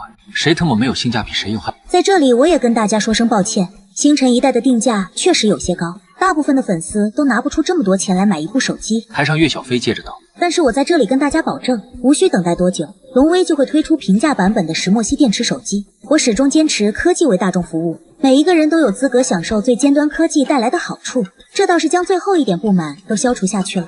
既然石墨烯电池已经可以量产，并且有岳小飞的承诺，那用不了多久，石墨烯电池手机就会进入千元时代。今晚12点，星辰一代正式开启预售，最高配版本只有5000台库存，其他版本各有1万台库存。再次说声抱歉，但是我们保证不超2月，绝对无限量现货供应。发布会结束，我们会送出12台样机，供合作媒体测评。大家发布会上没有了解清楚的朋友，可以继续关注这些跟我们龙威合作的小伙伴。至此，星辰一代的发布算是告了一段落。不过岳小飞并没有离开，而是仍在台上。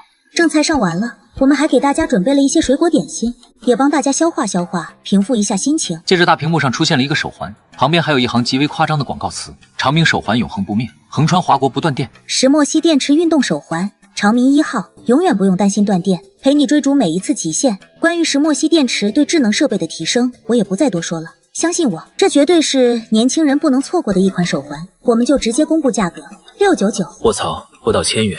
配备石墨烯电池这种最新科技的运动手环，竟然700块就可以拿下。说好平复心情的人们再次激动。岳总这是大好人啊，这样卖岂不是会把龙威亏死？相比于星辰一代，这个手环利润空间确实要低得多。本来按顾晨的意思，手环也不能卖便宜，必须狠狠的赚钱。但是岳小飞否定了这种想法。星辰一代可以定高价，因为它代表着尖端，代表着先进。但是尖端与先进不代表着马上就有市场。岳小飞要让人们迅速的认识和感受到尖端科技带来的好处，只有这样，他们才能利用技术优势迅速占领市场。长明1号手环就可以完美完成这个任务。通过手环展现的好处，可以很快抹去人们对石墨烯电池的疑虑，让大家接受，这样手机也会越卖越好。而且手环并不是亏钱，只是单个利润少点，卖的量多了也是赚大钱。同时，岳小飞也有通过这个手环告诉所有投资者、同行合作伙伴，石墨烯电池的成本并没有大家想象的那么高，它取代传统电池是确定及肯定的事。所以大家要是还想在市场上混下去，那就来找龙威集团吧。我岳小飞不是那种吃独食的人，有钱还是会带大家一起赚。手环说了，手表自然不会少。同样的石墨烯电池标配，同样的亲民价格，1299起。看到手表也是这个价格后，台下那些行业大牛们彻底死心了。龙威真的走出了所有人都跟不上的一步。从今天起，每个人都需要重新思考一下公司的未来了。韩中不断的捏拳又放开，现在他恨不得马上就把岳小飞拉下台，然后询问石墨烯电池在汽车上的应用问题。至于朱景，则是面如死灰的瘫在椅子上。几分钟前，他刚将手机关机，若是不这么做，他今晚是注定不得安宁了。但是关机只是一时的，他躲不了一辈子。他的通讯软件里会充满无数消息，同时还会有无数电话不断打来。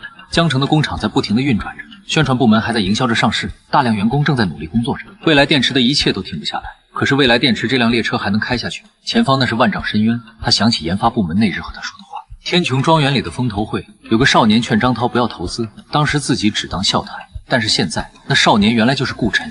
未来电池在别人眼中就是一个可怜的小丑。悲哀过后，朱景心中涌出无限的恨意，红眼看向台上的岳小飞。岳家、龙威集团，你们这帮畜生，做手机的为什么要去研究电池？你们真是该死！我不能服输。手机上的电池就能在汽车上用吗？它影响不了未来电池。朱景不断安慰自己，可惜终究说服不了自己，于是又盘算起别的手段。说什么安全？若是这破手机炸了，还有人敢相信石墨烯电池吗？若是有人中毒过敏呢？你要怎么办？此时朱景已经不知道要如何去正常竞争了，只能思考商业之外的阴谋手段。岳小飞并不知道自己已经引发了朱景的癫狂，龙威集团将来引来大量恶意摸黑。当然，岳小飞心里还是有心理准备的。他既然能站在那个位置上，就不是天真的傻白甜，不会认为星辰一代一发布就万事大吉，坐等收钱了。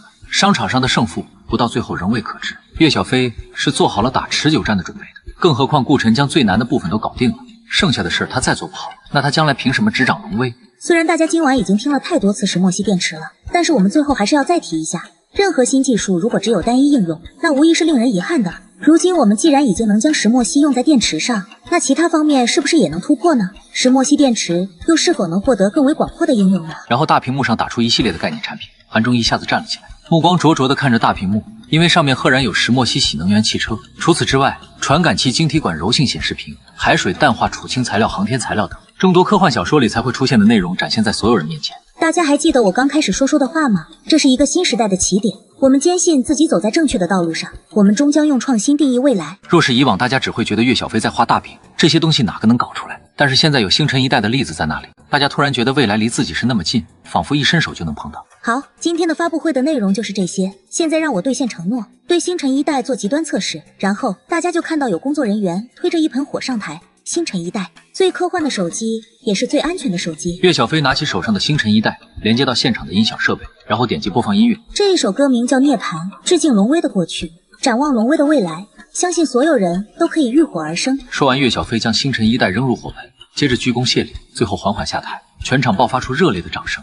这个时候，没有人想要停下来，火热烈地燃烧着，音乐仍在播放。大屏幕显示星辰一代蓝牙仍是连接状态，一些人期待的爆炸也没有发生。不知过了多久，音乐终于停了。世界第一台石墨烯电池手机走完了自己的一生，变成一块黑炭，静静地躺在灰烬之中。最后，大屏幕上出现了一个个人名以及他们的照片，还有工作贡献。没有这些人，也不会有星辰一代的诞生。参加发布会的人没有一个离席，大家都在安静看着这些人，他们都是带领人类前行的开路者。最后，顾晨的名字出现，龙威集团特聘高级工程师，清北学院大一新生，星辰科技首席工程师，多项科研专利拥有者，小型石墨烯电池的研发者，诸多头衔，再配上那张帅得过分的半身照。何谓人间第一流？何谓天才少年？这就是研发中心的人们纵情欢呼，顾晨只是缓缓喝了口水。不愧是小飞姐，这发布会整得挺好。发布会结束了，但是这场发布会带来的一系列影响还在不断发酵。这场发布会也如岳小飞所说，注定要引领一个新的时代。在众多龙威粉丝熬夜等着抢星辰一代时，无数的电话打向龙威集团，无数的询问消息飞向龙威集团。而发布会现场，几乎每个大佬都想预约岳小飞的时间，可惜岳小飞现在根本没时间回复这些人，因为龙威的掌门人岳松，也就是岳小飞的爷爷亲自打来电话。没错，石墨烯电池的事，岳小飞将自己亲爷爷都瞒住了。这也可以看出，岳小飞对自己手下的掌控达到了一个极高的程度。岳松本来想要好好说教一下自己这个宝贝孙女，这么大的事，连爷爷都瞒。可是听到岳小飞的声音后，老头子是一句硬话都说不出来了。小飞，这段时间累坏了吧？爷爷看你都瘦了，你要注意休息。公司的事多让下面的人去做，不然不是白开那么高工资了。我知道爷爷。虽然在台上说了半天，但岳小飞并没有感到疲惫。怎么样，爷爷？这个惊喜还算可以吧？这下我们龙威总算有资格跟外面那些强盗叫板了。岳松沉沉叹了口气，孙女真是承受了太多压力，父辈无能，子孙受罪啊。小飞，都怪爷爷当年走错了那一步，导致我国整个半导体业彻底崩塌。岳松自责道，导致现在你们每一步都如此艰难。岳小飞安慰道，爷爷，这些事就不用说了，落后只是一时的，我们总会赶上去的。爷爷相信你，你比爷爷强太多了。岳松无比欣慰，龙威有你在，我就放心了。岳小飞心说，若是家里爷爷你一个人说了算就好了，即使威信再高，年纪大了始终会权柄旁落。她一个女孩子要执掌这么大一家公司，阻力仍不小。爷爷，你可别这么说，龙威还需要你领航呢。好了，别恭维我了。岳松哈哈笑道，对了，这个石墨烯电池真的是顾晨那小娃子弄出来的，你不会是故意包装他的吧？岳松知道孙女以前就跟顾晨这个小娃娃亲近，所以担心他是在为顾晨上位铺路。爷爷，你想什么呢？这种事我敢造假吗？虽然我也知道很不可思议，但是顾晨就是这么神奇，相信你以后还会见识到他更多的奇迹。即使仍有疑虑，岳松也是相信孙女。我记得何老头好像并不喜欢这个外孙，现在他这外孙这么厉害，不知道他是什么表情。想到何家，岳小飞却没什么好感，因为他差点就被作为工具嫁去何家了。要不是爷爷余威尚存，那帮亲人真就将他绑出家门了。岳小飞没接话，岳松也是想到了孙女与何家的这段不愉快，连忙道：“爷爷不该多嘴，咱们不说别人家的事，还是聊会儿自家。小飞，虽然爷爷一直尊重你的原因，但是你眼看着奔三了，是不是？”岳小飞翻了个白眼，24岁就叫奔三，很多人这种时候都还在学校里读书，好吗？顾晨这小孩子虽然挺厉害，但始终小了点。你要是选他爷爷，怕以后你们相处。岳小飞听得脸色通红，赶忙打断道：“爷爷，跟你说了这件事，我自会考虑，你就别操心了。反正你孙女不愁找不到男人，我现在只想专心做好公司的事。”行行，爷爷不催你。岳松屈服，但又补充了一句：“但是你也知道爷爷的身体，我可是还想抱重孙的。”岳小飞无奈，确实不催，改威胁了。其实岳小飞有个同辈兄长已经有孩子了，但是岳松只认嫡不认长，所以坊间基本都默认岳小飞要招婿，这也是他执掌龙威最为关键的一步。好了，爷爷，我不跟你说了，这边还有很多事要处理，你早点休息，记得吃药。挂断电话后，岳小飞补了个妆，因为待会儿有个庆功晚会，这个晚会上的应酬不会比上台介绍轻松。他今晚的工作远没有完成。韩仲本以为凭自己与岳家的关系，今晚跟岳小飞谈几句不难，可他没想到那些手机厂商实在过于凶猛，平常风度翩翩、人模狗样的各种老总，竟跟舔狗一般，等在岳小飞的休息间外敷。岳小飞一出来便像粉丝追星一样包了上去，想想其实也合理。石墨烯电池用于汽车还只是畅想，但是用在手机上可是已经成了的。若是这些厂商不去舔，那岂不是等死？面对同行们的热情，岳小飞保持着微笑。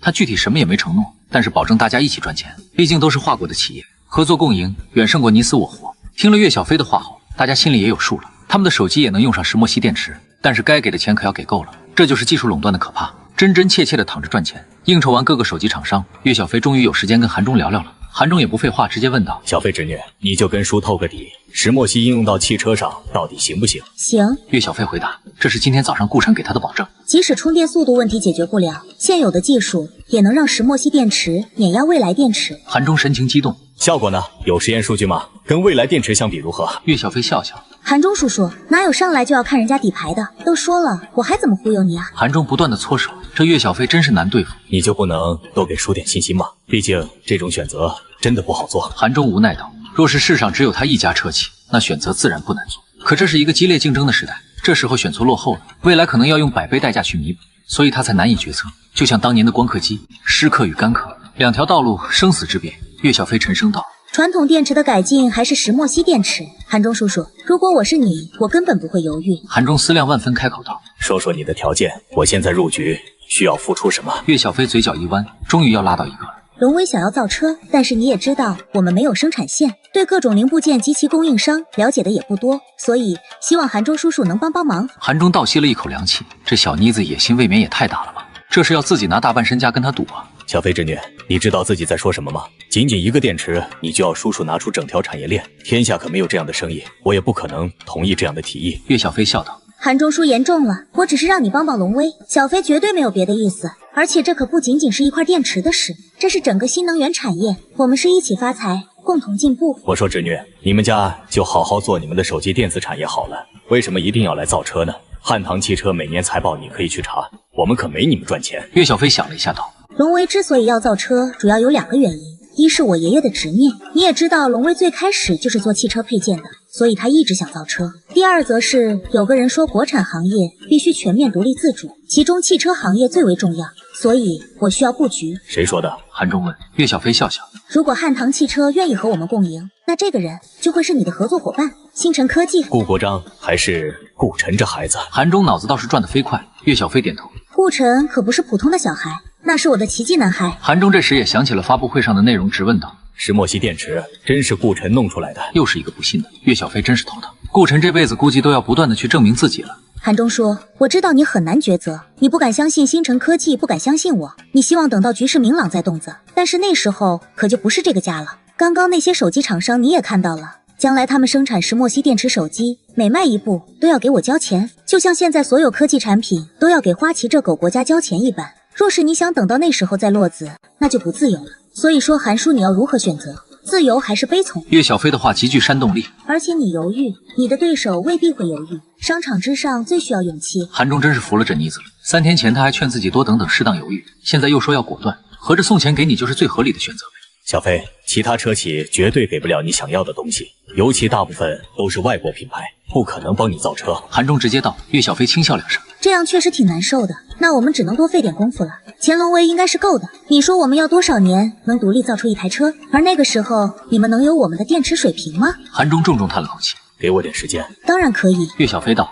不过你也知道，时间这种东西很玄妙的，如果那边的研究进展巨大，形成足够代差，我可要涨价。当然如果研究不顺利，叔叔也就赌对了嘛。韩中看着岳小飞，岳家怎么出了这么个妖孽，真会撩拨人心。时间也不早了，今天也累了一点，韩中叔早点休息吧。岳小飞结束了这次简短的交流和谈判，若是没有早上顾晨给他发的保证信息，他还真不好这样跟韩中聊。不过现在看来效果不错，依他对韩中的了解，这个汉唐汽车应该是被拿下了，因为韩中从来就是一个喜欢赌的人，要不然他以前也不会固执的一定要做新能源汽车。如今这个选择相比于他以前的那些可是好做多了。岳总回公寓吗？因为岳小飞喝了酒，所以小秘书兼职起了司机。岳小飞刚想点头，马上又道：“不，去研发中心。”到达实验室门口，果然跟他想的一样，顾晨一个人在里面。龙威对待科研人员福利是很好的，基本工资已经足够高了，因此员工一般也不会加班。而且发布会结束后，高兴的岳小飞直接让秘书处发通知，明天集体放假1天，所以大家基本都回去了。可是顾晨还在这里，仍在实验台专心致志地努力着。什么狗屁天才，从来只有天道酬勤，没有什么生来就有。在花旗时，为了做出石墨烯电池，顾晨又付出了多少心血呢？可是他一回国，就将他最重要的东西给了自己，其中固然有顾国璋公司危机的原因，但同样是对自己的信任。顾晨，好弟弟，姐姐今生绝不负你。可惜顾晨听不到岳小飞的心中所想，只能让好姐姐永久保留这个美丽的误会。这段时间以来研究的顺利，让顾晨十分自信，觉得自己根本不用整个假期的时间就可以将系统任务完成。但是现在他是真的遇到瓶颈了，充电速度太难提升。当前市面上最顶级的电车已经可以做到充电10分钟续航1000里，而他们现在放大后的石墨烯电池无法像手机一样跟上快充。这样的产品只有单纯的续航优势，离顾晨想要的碾压级汽车电池差得远。所以他才需要抓紧每1分钟。为此，他甚至拒绝了李月去他家过生日的邀请。原本顾晨想着依靠小型石墨烯电池设计图纸上给的东西，正常拓展出汽车的充电接口，怎么也能快充。毕竟汽车充电电压电流可不是手机充电能比的。但是结果十分骨感，这也让顾晨认清了现实。小型石墨烯电池跟汽车石墨烯电池组不是一种东西，所有东西他都需要重新设计摸索。似乎是为了刺激顾晨，狗系统竟直接在商城里上架了一份汽车石墨烯电池组的设计图稿，顾晨只需2000万就能买到它。但是顾晨怎么会让系统赚这种黑心钱？这个项目他一定能完成。正打算问问系统商城里有没有那种无副作用的精力药剂。顾晨毕竟要熬一段时间的夜，总不能影响了自己的身体，那样清北的学姐女同学们可是会伤心的。不过他意识还没进去，一道香风袭来，顾晨便感觉自己被控住了，只觉得软软的说不出的感觉。岳小飞强硬的将顾晨搬成正面，好弟弟你辛苦了，姐姐好心疼。然而没等顾晨搞清楚状况，他便失去了某种重要的东西。当然，这东西或许在他很小时候就失去了，不过小时候亲亲抱抱算不得数，这次却是实打实让顾晨有些心乱。淡淡的酒气与暗香冲入顾晨的口鼻，少年只能无奈的叹气。这年头打工挣钱不容易啊，熬夜加班就算了，还要照顾喝醉的老板姐姐，明天必须加工资。第二天早上，岳小飞是被接连不断的电话声吵醒的，因为昨晚顾晨贴心的帮姐姐手机打开了，以防她错过重要的电话影响帮自己赚钱。揉了揉仍有些泛疼的太阳穴，岳小飞从床上坐起，发现自己的衣服完完整整后，岳小飞心头不由有些火气。这小弟弟真是不行，竟然连个外套也不知道帮姐姐脱。洗漱完离开研发中心的宿舍，岳小飞也不忙着回公司，去了趟实验室。顾晨果然在工作了，看样子又是一夜没休息。小陈，你不能这样熬，马上去睡觉。岳小飞现在是真想直接将整个研发中心断电。顾晨笑着回道：作为年轻人怎么会睡得着？我没事。小飞姐，你那边事应该挺多的，快去忙吧，记得吃早点。不行，小陈，听姐姐的话，工作不是这样做的。你要是出了什么问题，姐怎么跟你父母交代？岳小飞拉起顾晨，今天非要将他移出实验室不可。顾晨真是欲哭无泪。他昨夜才花100万从系统商城里买了瓶无副作用的精力药剂，正准备全力攻关呢。岳小飞这么一闹，岂不是血亏？好，小飞姐，我听你的，这就去睡觉。顾晨实在反抗不了长辈，只能迂回。这样，我送姐你出去，然后我马上回宿舍睡觉。岳小飞却不上道，我送你回家，让何以守着你。100万的精力药剂刚喝下，哪里睡得着啊？姐，回家也太麻烦了，再折腾下去找你的那些高管还有合作伙伴，可等不了那么久。让他们等着，你才是最重要的。岳小飞态度坚决，顾晨服了。小飞姐，咱们研发中心宿舍的门你不是有总控权吗？每一个单间你都有权限开关，你将门锁死，我不就出不来了？所以我保证在宿舍乖乖睡觉。岳小飞隐隐觉得哪里不对，可这确实是个不错的提议，而且送这里离顾晨家太远，折腾一趟真的过于麻烦，不如就让顾晨在这里好好睡一觉。行，我送你回宿舍。确定将顾晨的宿舍房间锁死，并且将宿舍监控设置到后台运行后，岳小飞终于放心地离开了研发中心，同时也是开始回复各路消息。而宿舍里顾晨自然是没有睡觉。小呆，小飞姐走远了吗？那开门吧。还有，记得让监控出现下故障。嘿嘿，小飞姐，你弟弟我可是全才，你就安心工作，不用担心我。姐弟俩斗智斗勇的同时，第一批拿到星辰一代真机的合作伙伴们也是迅速开启了直播，第一时间展开了对星辰一代的介绍测评。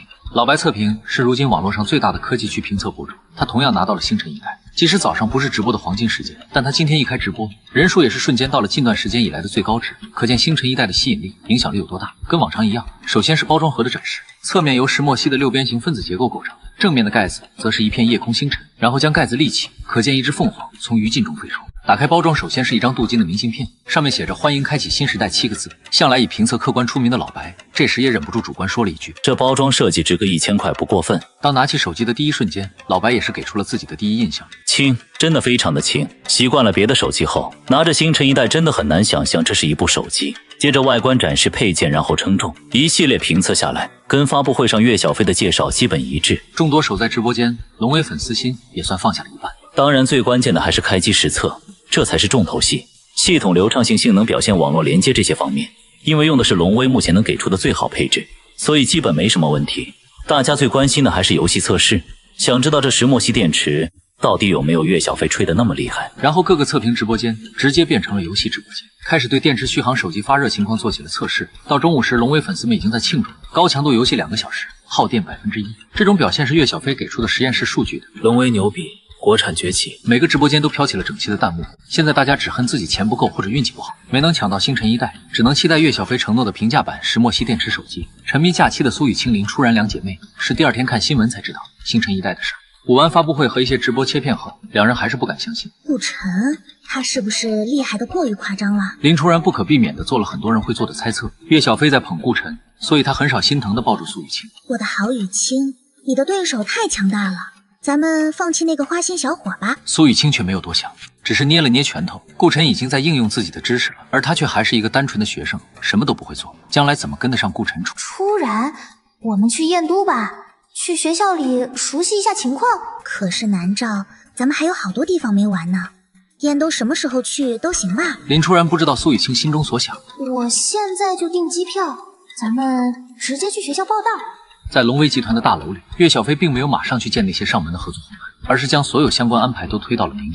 此刻龙威集团正在召开一场内部会议，安排星辰一代的后续事宜。昨天不过5分钟，所有预售就被抢光了。我们现在一定要保证这些手机按时发出。这是当下最重要的，然后加强产能。耍猴这种事虽说是营销典范，但过于缺德，我们不能一直这么干。刘总，这段时间就辛苦你了，各个工厂多跑一跑，还有检测部一定要做好审核，这是我们的生命线。最后宣传部，接下来你们的日子不会太好过，我希望你们做好准备。岳小飞目色深沉，仿佛惊天骇浪已至眼前。好，今天的会就开到这，再等忙完这一段，2代推出前公司会给大家放假，该有的奖金也不会少。辛苦大家了。事实证明，岳小飞的担忧并非多余。在龙威召开会议时，朱瑾也赶回江城召开着会议。不得不说，朱瑾确实是个坚韧之人。经历过一晚上的惊慌无措与恐惧之后，此刻他已经完全调整好了心态。此刻，在一众要吃人的股东面前，朱瑾双眼布满血丝，定定地盯着面前的幕布，上面赫然写着石墨烯电池几个大字。会议开始已经快1个小时了，朱瑾一句话也没说过。即使刚进会议室，他就挨了暴怒的岳静楼一拳，他都没有任何反应，只是安静地坐下，然后打出那张幕布。就任由会上的人们吵翻天。会议争论的重点是如何应对石墨烯电池的冲击，保证未来电池仍有市场。但股东们的实际诉求却是要朱瑾赔钱，他们要撤资，不跟未来电池玩了。龙威那场发布会之后，是个人都看得出来，电池行业要迎来大变动。未来电池这类传统的电池企业，不说马上会倒闭，但注定前路是一片迷雾。在这种背景之下，想要整合未来电池上市的计划注定行不通。无法上市就意味着他们赚不了大钱。那大家还陪你朱瑾玩什么？未来电池之所以能迅速举起这么庞大的资金，不就是大家看好它上市后能大卖吗？现在这个愿景没了，冷酷的投资者们可不会有一丝一毫的怜悯。朱瑾啊，你特么别在那儿装可怜了，今天你必须把账算清楚。未来电池能卖出多少钱来？我要撤资。岳静楼虽然打了朱瑾一拳，但仍不解气，第一个出声责问朱瑾。朱瑾转头看着岳静楼，恨不得当场揍死这个死胖子。要不是你岳家未来电池，今天怎么会如此被动？你这个废物！龙威集团有石墨烯这种该死的东西，为什么你一点消息也没有？岳静楼，你为什么不去死？朱总，你也别怪我们无情。倒是有人态度温和。做生意就这样，有赚有赔。现在我们栽了，你总不能拖着大家一起下地狱吧？大家都不容易，先前已经投了够多钱了，该给我们回口血。朱瑾笑了，昨天这些人还跟自己称兄道弟，今天却换成这副嘴脸，真是让人恶心。朱瑾啊，别一直装哑巴，到底怎么办？你总要说句话。终于，朱瑾从座位上站起来，走到前方，缓缓开口道：“我未来电池的总裁朱瑾，希望诸位继续履行协议。”话音一落，众人都如看疯子般瞪着朱瑾。岳静楼直接开喷道：“你特么疯了吧？你还向我们投钱？投了干嘛？你那破电池卖给谁？人家放着更好，价格差不多的石墨烯电池，不用买你这傻逼电池。”就是。朱瑾，你想死我们可不奉陪。温迪基金必须对股东负责，我们不会再投资未来电池。朱瑾抬头逐一扫过众人，你们知道现在撤资有什么后果吗？我个人的损失自然算不得什么，但是工厂的工人呢？那些为未来电池研发努力的科研人员呢？这不单是这间会议室里这20多个人的事，这是几千个家庭的生死大事。岳敬楼不屑地冷笑：“朱景，你别来这套，那些人的生死与我们何干？感情牌在商场不适用。要没有这些人付出，我们能筹划未来电池上市吗？现在有了点波动，就要不管不顾，这是不是太不负责任了？”岳敬楼听不下去了：“老子倒想负责任，可不能让我死，让他们活吧。有本事你也弄出石墨烯电池来啊！”朱景哈哈大笑：“石墨烯电池？不过一个刚出生的婴儿，就这么让你们害怕吗？未来电池是造不出来未来电池，可是不代表未来电池对抗不了石墨烯电池。”朱景双眼通红，恶狠狠地看着众人。熟悉朱景的人对这眼神一定不陌生。当年朱景被诸多车企抛弃，立誓东山再起时，他便是这般狠厉。岳敬楼，到今天为止，你给未来电池投的钱也就1300万，2周之内我就可以筹给你。但以后你跟未来电池再无关系，只希望未来电池上市时，你不要买我们的股票。朱景看向岳敬楼，一字一句道。岳敬楼愣住了，这是什么意思？要赔钱了？朱杰啊，你什么意思？你还觉得未来电池能上市呢？为什么不能？只要我们能把电池卖出去，我们就有资格上市。其他人也懵了。朱总，你到底想说什么？你有办法对抗石墨烯电池？朱景没有马上回答，而是坐下，在幕布上投放起了视频，播放的正是昨天星辰一代发布会的部分内容。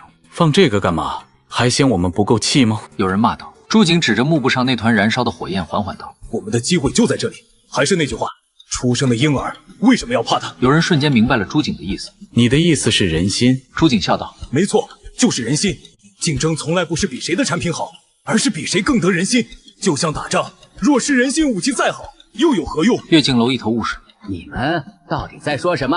能不能说明白点？朱景重新播放起视频。岳总，你想一想，你的好侄女为什么在发布会上如此强调安全问题，甚至最后还搞一个浴火重生，这是为什么？岳敬楼也是恍然。对呀，现在开手机发布会，谁会说安全问题呢？朱景接着道：“因为他怕的不是手机出问题，而是怕人心的恐惧，所以他才会一直强调，他想要消除人心的恐惧。但是能消除这种恐惧的只有时间，而时间足够我们达成所有既定目标。”我懂了，不愧是朱总，看得果然比我们深远。一个股东起身鼓掌。刚才态度多有得罪，那我们现在来谈谈后面的应对。岳敬楼还是一知半解。不是，我还是没捋清楚。即使很想把岳敬楼赶出去，但朱景此刻选择了隐忍。只要他后面继续不断投钱，每天挨一拳又何妨？所以他耐心道：“岳总，飞机刚发明出来时，你敢坐吗？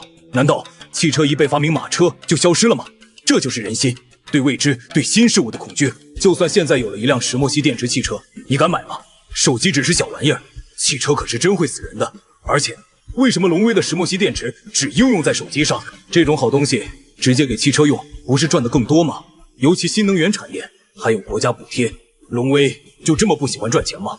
所以很有可能他们根本无法将石墨烯电池应用到汽车上。我们未来电池还是领域内最强的存在，现在大家还怕吗？会议室里顿时掌声雷动，朱景的话让大家豁然开朗，驱散了一夜的阴霾。那接下来就给大家简单说一下我的计划，还希望得到大家的支持。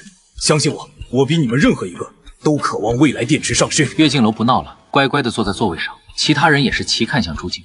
刚刚那番话只是帮他们恢复信心，他们这帮人可不会被轻松煽动一下就改变想法。具体如何抉择，还要看朱景拿出的策略能否让他们满意。首先，未来电池的储能可以再提升10%。我们的产品对比市面上的汽车电池，同样具有巨大优势。本来这个消息是要让人惊叹的，可是经过昨天石墨烯电池的冲击，提升10%好像也就那样了，还是有些不够看。这时，一个懂点电池、由开发岗位升到管理层的人举手道：“朱总，原先的数据是平衡的，现在储能提升10%，安全性要如何保证呢？”朱景瞳孔一缩，肯定道：“这一点大家不用担心，我们龙威都能强调安全。我们本来就是做汽车电池的，不会出这种纰漏，保证不会出什么问题。”这下大家放心了。朱景做电池做了10多年了，没道理忽略这种事。朱总，那然后呢？光提升10%不太能打动人啊。第二就是营销。朱总，你别忘了龙威这些年可是混手机圈的，跟他们比营销，我们比得过吗？朱景笑了。刘总，你觉得弄脏衣服难还是洗衣服难？他们再会营销，挡得住一盆又一盆的脏水吗？大家明白朱景的意思，有人不忍道：“做这种事会不会不符合江湖道义？”朱景冷笑：“刚刚我让大家考虑一下未来电池的众多员工时，你们怎么不谈江湖道义？这场战斗本来就是你死我活，这种时候我们难道还要顾虑那些吗？所有人都闭嘴了。打不过的时候犯下规矩，这在任何竞争中都是正常的。我们勾起人们心中的恐惧，并且将种子埋进所有人心底。就像如今已是21世纪，很多人一听到食品添加剂就觉得不健康，听到转基因食品就害怕。如果星辰一代会爆炸，那人们是不是见到石墨烯电池就会想到爆炸？那时人们敢买石墨烯电池的汽车吗？可是朱总，石墨烯电池怎么会爆炸？它基本元素是碳，本来就具有稳定性，这也是石墨烯电池的优势所在。朱景怒了，石墨烯电池那么好，那你去龙威啊，还留在这里干什么？那人低下头不再说话。最近真是飘了，怎么能频频打断领导讲话，实在太不礼貌了。即使石墨烯电池不爆炸，我们也要让它炸。就算真炸不了，我们也要让人们认为它会炸。营销，不造谣诽谤，叫什么营销？骂完之后，朱景清了清嗓子，接着道：最后我们要去抢大车企的订单，这一点还希望大家能多多出力。我们只有让广大车企和我们站在一起，才能共同抵挡石墨烯电池这个魔物。造汽车的都是懂行的人，人家可不会像普通人一样被随便忽悠，他们只认实际的效果与表现。若是未来电池比不过石墨烯电池，就算我们跟他们再熟，人家也不会和我们合作。一个股东冷静分析道。朱景沉声道：先前我就说了，龙威现在必定无法将石墨烯电池应用到汽车上。小型电池与大的电池组几乎可以说是完全不同的两个领域。从星辰一代限量供应来看，龙威突破石墨烯电池技术也没多久。你觉得他们短时间就可以应用到汽车上吗？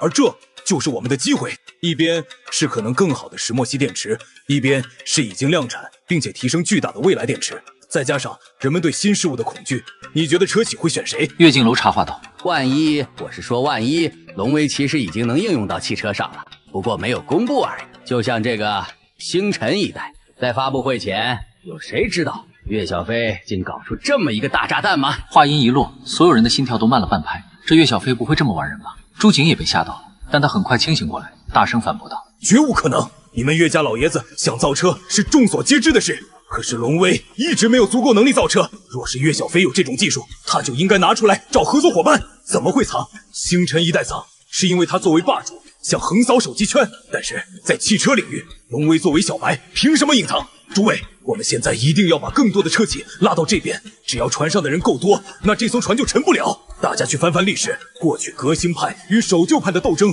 获胜的都是谁？哥白尼、伽利略这样的人，他们的下场又是什么？朱景几乎咆哮：这是我们的黄金时间，大家都是想赚钱的，只要撑住了未来，就是属于我们的。当我们优势足够大的时候，什么石墨烯电池，最终不还是我们的吗？主宰这个世界的从来不是科技，而是资本。大家的神色开始变化，朱景心中也终于松了口气，看着众人脸上的神情，他知道自己说服这帮只认钱的混蛋了。朱总，未来就看你的了，下一笔资金会如约打到未来账上。第一个股东表态：其实我也觉得那个什么石墨烯电池不靠谱，汽车还是得用传统电池组。随着各大股东陆续表态，朱景今天的会议算是圆满落幕，成功解决了未来电池的解体危机。在所有人都离开后，朱景无力地瘫在椅子上，望着天花板愣愣出神。良久之后，他掏出手机拨通了电话。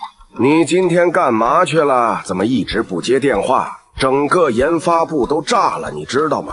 我们要怎么办？面对电话那头的质问，朱景没有任何解释，只是缓缓道：老师，你安排一下，全面推出未来2号。电话那头愣了一会儿，然后大声骂道：你疯了！2号有什么问题你不知道吗？这是会死人的。老师，没时间了，那点问题并不严重，我们现在不拼后面就没机会了，相信我。你这个疯子！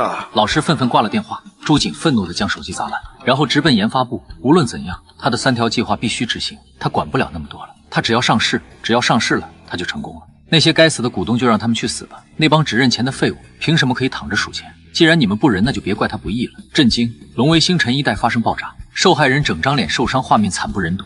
华国最大的数码论坛上，这样一篇帖子很快便被顶到了前列。当然，这篇帖子在这种有一定专业性的论坛里是黑不了星辰一代的。下面点赞最多的回复就是：不是，我预购的星辰一代要1周后才发货。楼主从哪儿拿到的星辰一代？你是龙威内部人，还是那些测评媒体？可是据我所知，12台供给媒体的星辰一代都在做着极限续航测试。后面的回复也大多是对发帖人的攻击，言辞激烈的，甚至问候起了楼主。以前的营销号摸黑人还会长张图，现在的造谣真是没有成本，随便发帖就行了。心疼龙威，不知那家请的水军，这样无耻的泼脏水，迟早会遭报应的。大家一起说，楼主傻逼！网友们乐呵骂了快半个小时，论坛管理者终于删除了这篇帖子。本来如此明显的摸黑造谣贴应该早点删除的，可是论坛舍不得这波流量，想着反正大家都懂，也就让帖子多存在了一会儿。然后一声万物，外面出现了无数类似的摸黑内容，一些营销号甚至搬出论坛来证明自己，搞基论坛权威发布。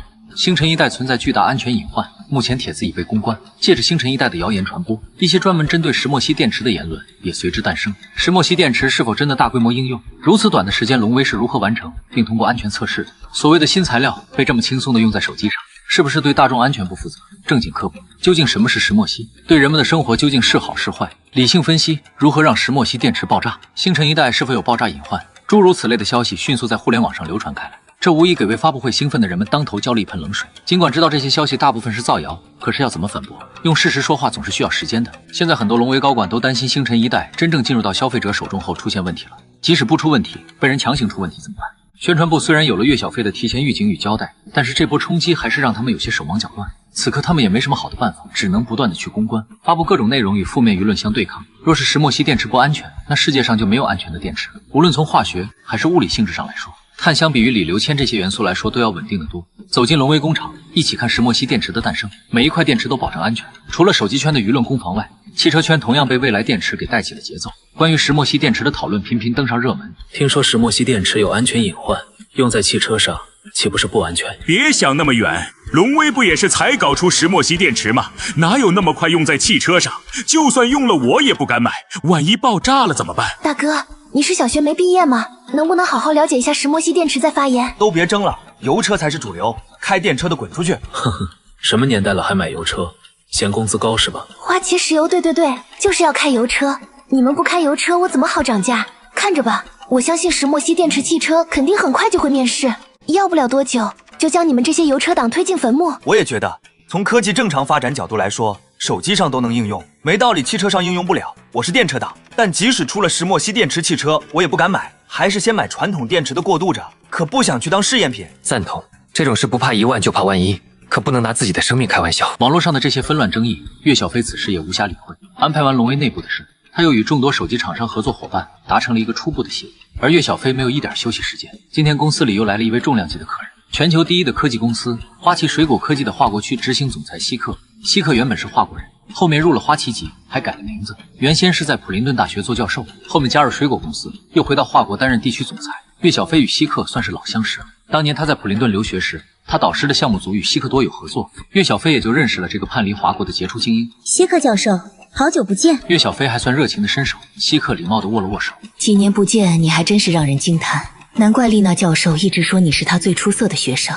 你当初没继续读博，都快成老太太毕生的遗憾了。岳小飞笑笑，读书也是为了生活，一直在学校里也太无趣了。不然希克教授怎么也离开普林顿了呢？希克哈哈一笑，还是你明白的早，我真是浪费了太多时间。教授，我们也不叙旧了，你回华国也有几年了，还是第一次来我们龙威吧，我带你参观参观。荣幸之至。搞完了那些有的没的程序，岳小飞与几个心腹还有希克的团队终于坐在了谈判桌上。其实参观时，希克就提出要看看龙威的研发中心，岳小飞自然是拒绝了。说实话，他也没想到希克会如此直白，但思考一番后倒也合理。水果科技这种托拉斯傲慢惯了，总是带着居高临下的态度看待别的企业，自然不会把龙威放在眼里。即使龙威集团已是国内排名前列的大公司，在他们看来，我亲自来你公司跟你谈事儿是给你面子，去看看你的研发中心更是天大的馈赠，说不定还能给你提供点建议什么的。这不是无礼，是恩赐。即使做了再多心理准备，在看到希克拿出的合作方案后，岳小飞还是跟吃了屎一样。以前跟水果打交道，怎么没觉得这么恶心呢？不过岳小飞其实以前没怎么跟水果打过交道，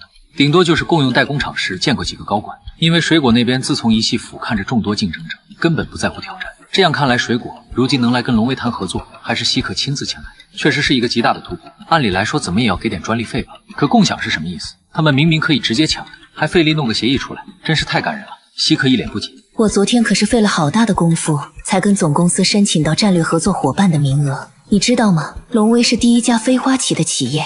岳小飞无语，所以他应该感到荣幸，然后乖乖将自己的技术献上去吗？抱歉，我觉得教授你应该再去跟总公司那边谈谈。我希望我们双方能平等的对话。龙威并非你们水果的子公司。希克脸色也沉了下来。你知道你在说什么吗？难道你以为凭一个石墨烯电池技术就能要挟我们吗？我劝你想清楚，错过了这次机会，以后我可不会再来这儿了。如果你们水果一直是这样的态度，我也不希望教授你来。岳小飞心中不爽，言语上也是不再客气。希克站起来厉声道：岳小飞，你知道水果在花旗的影响力，若是你一意孤行，将会给龙威带来巨大灾难。岳小飞心中一颤，你什么意思？希克脸上恢复了冷静，缓缓道：“如今是全球化的世界，没有谁是能单独存活的。你们龙威固然在芯片研究领域进步神速，可你能实际生产吗？当下的手机是人类众多尖端科技的结晶，我希望你们龙威不要固步自封，大家技术共享，这样对谁都有利。”岳小飞真想将希克轰出去，可是他不能，无力地坐下。岳小飞换了个语气：“石墨烯电池技术，龙威不可能拿出来共享，而且这个技术也不是龙威的，它实际上是由星辰科技研发的，我不可能代替星辰科技做决定。”希克不以为然：“星辰科技，你何必骗我呢？那种小作坊公司怎么能做出这种成果？岳总，我今天带来的协议已经足够具有诚意，签了它，我相信你们龙威手机在海外的销量至少提升50%。你知道这是多大的利润？大家一起发展不好吗？”桌下岳小飞的拳头攥得发白，本以为有了石墨烯电池可以跟水果平等对话，可现在仍要遭受他们的无情羞辱，现实的残酷远超他的预料。看着岳小飞的神色变化，希克笑了笑，将协议重新打开，放在岳小飞面前：“这是龙威最好的选择，你们仍然维持国内的老大地位，同时海外市场也能大大拓展。至于引领人类未来这种事，就由我们水果来做吧，毕竟这件事我们比较熟悉。”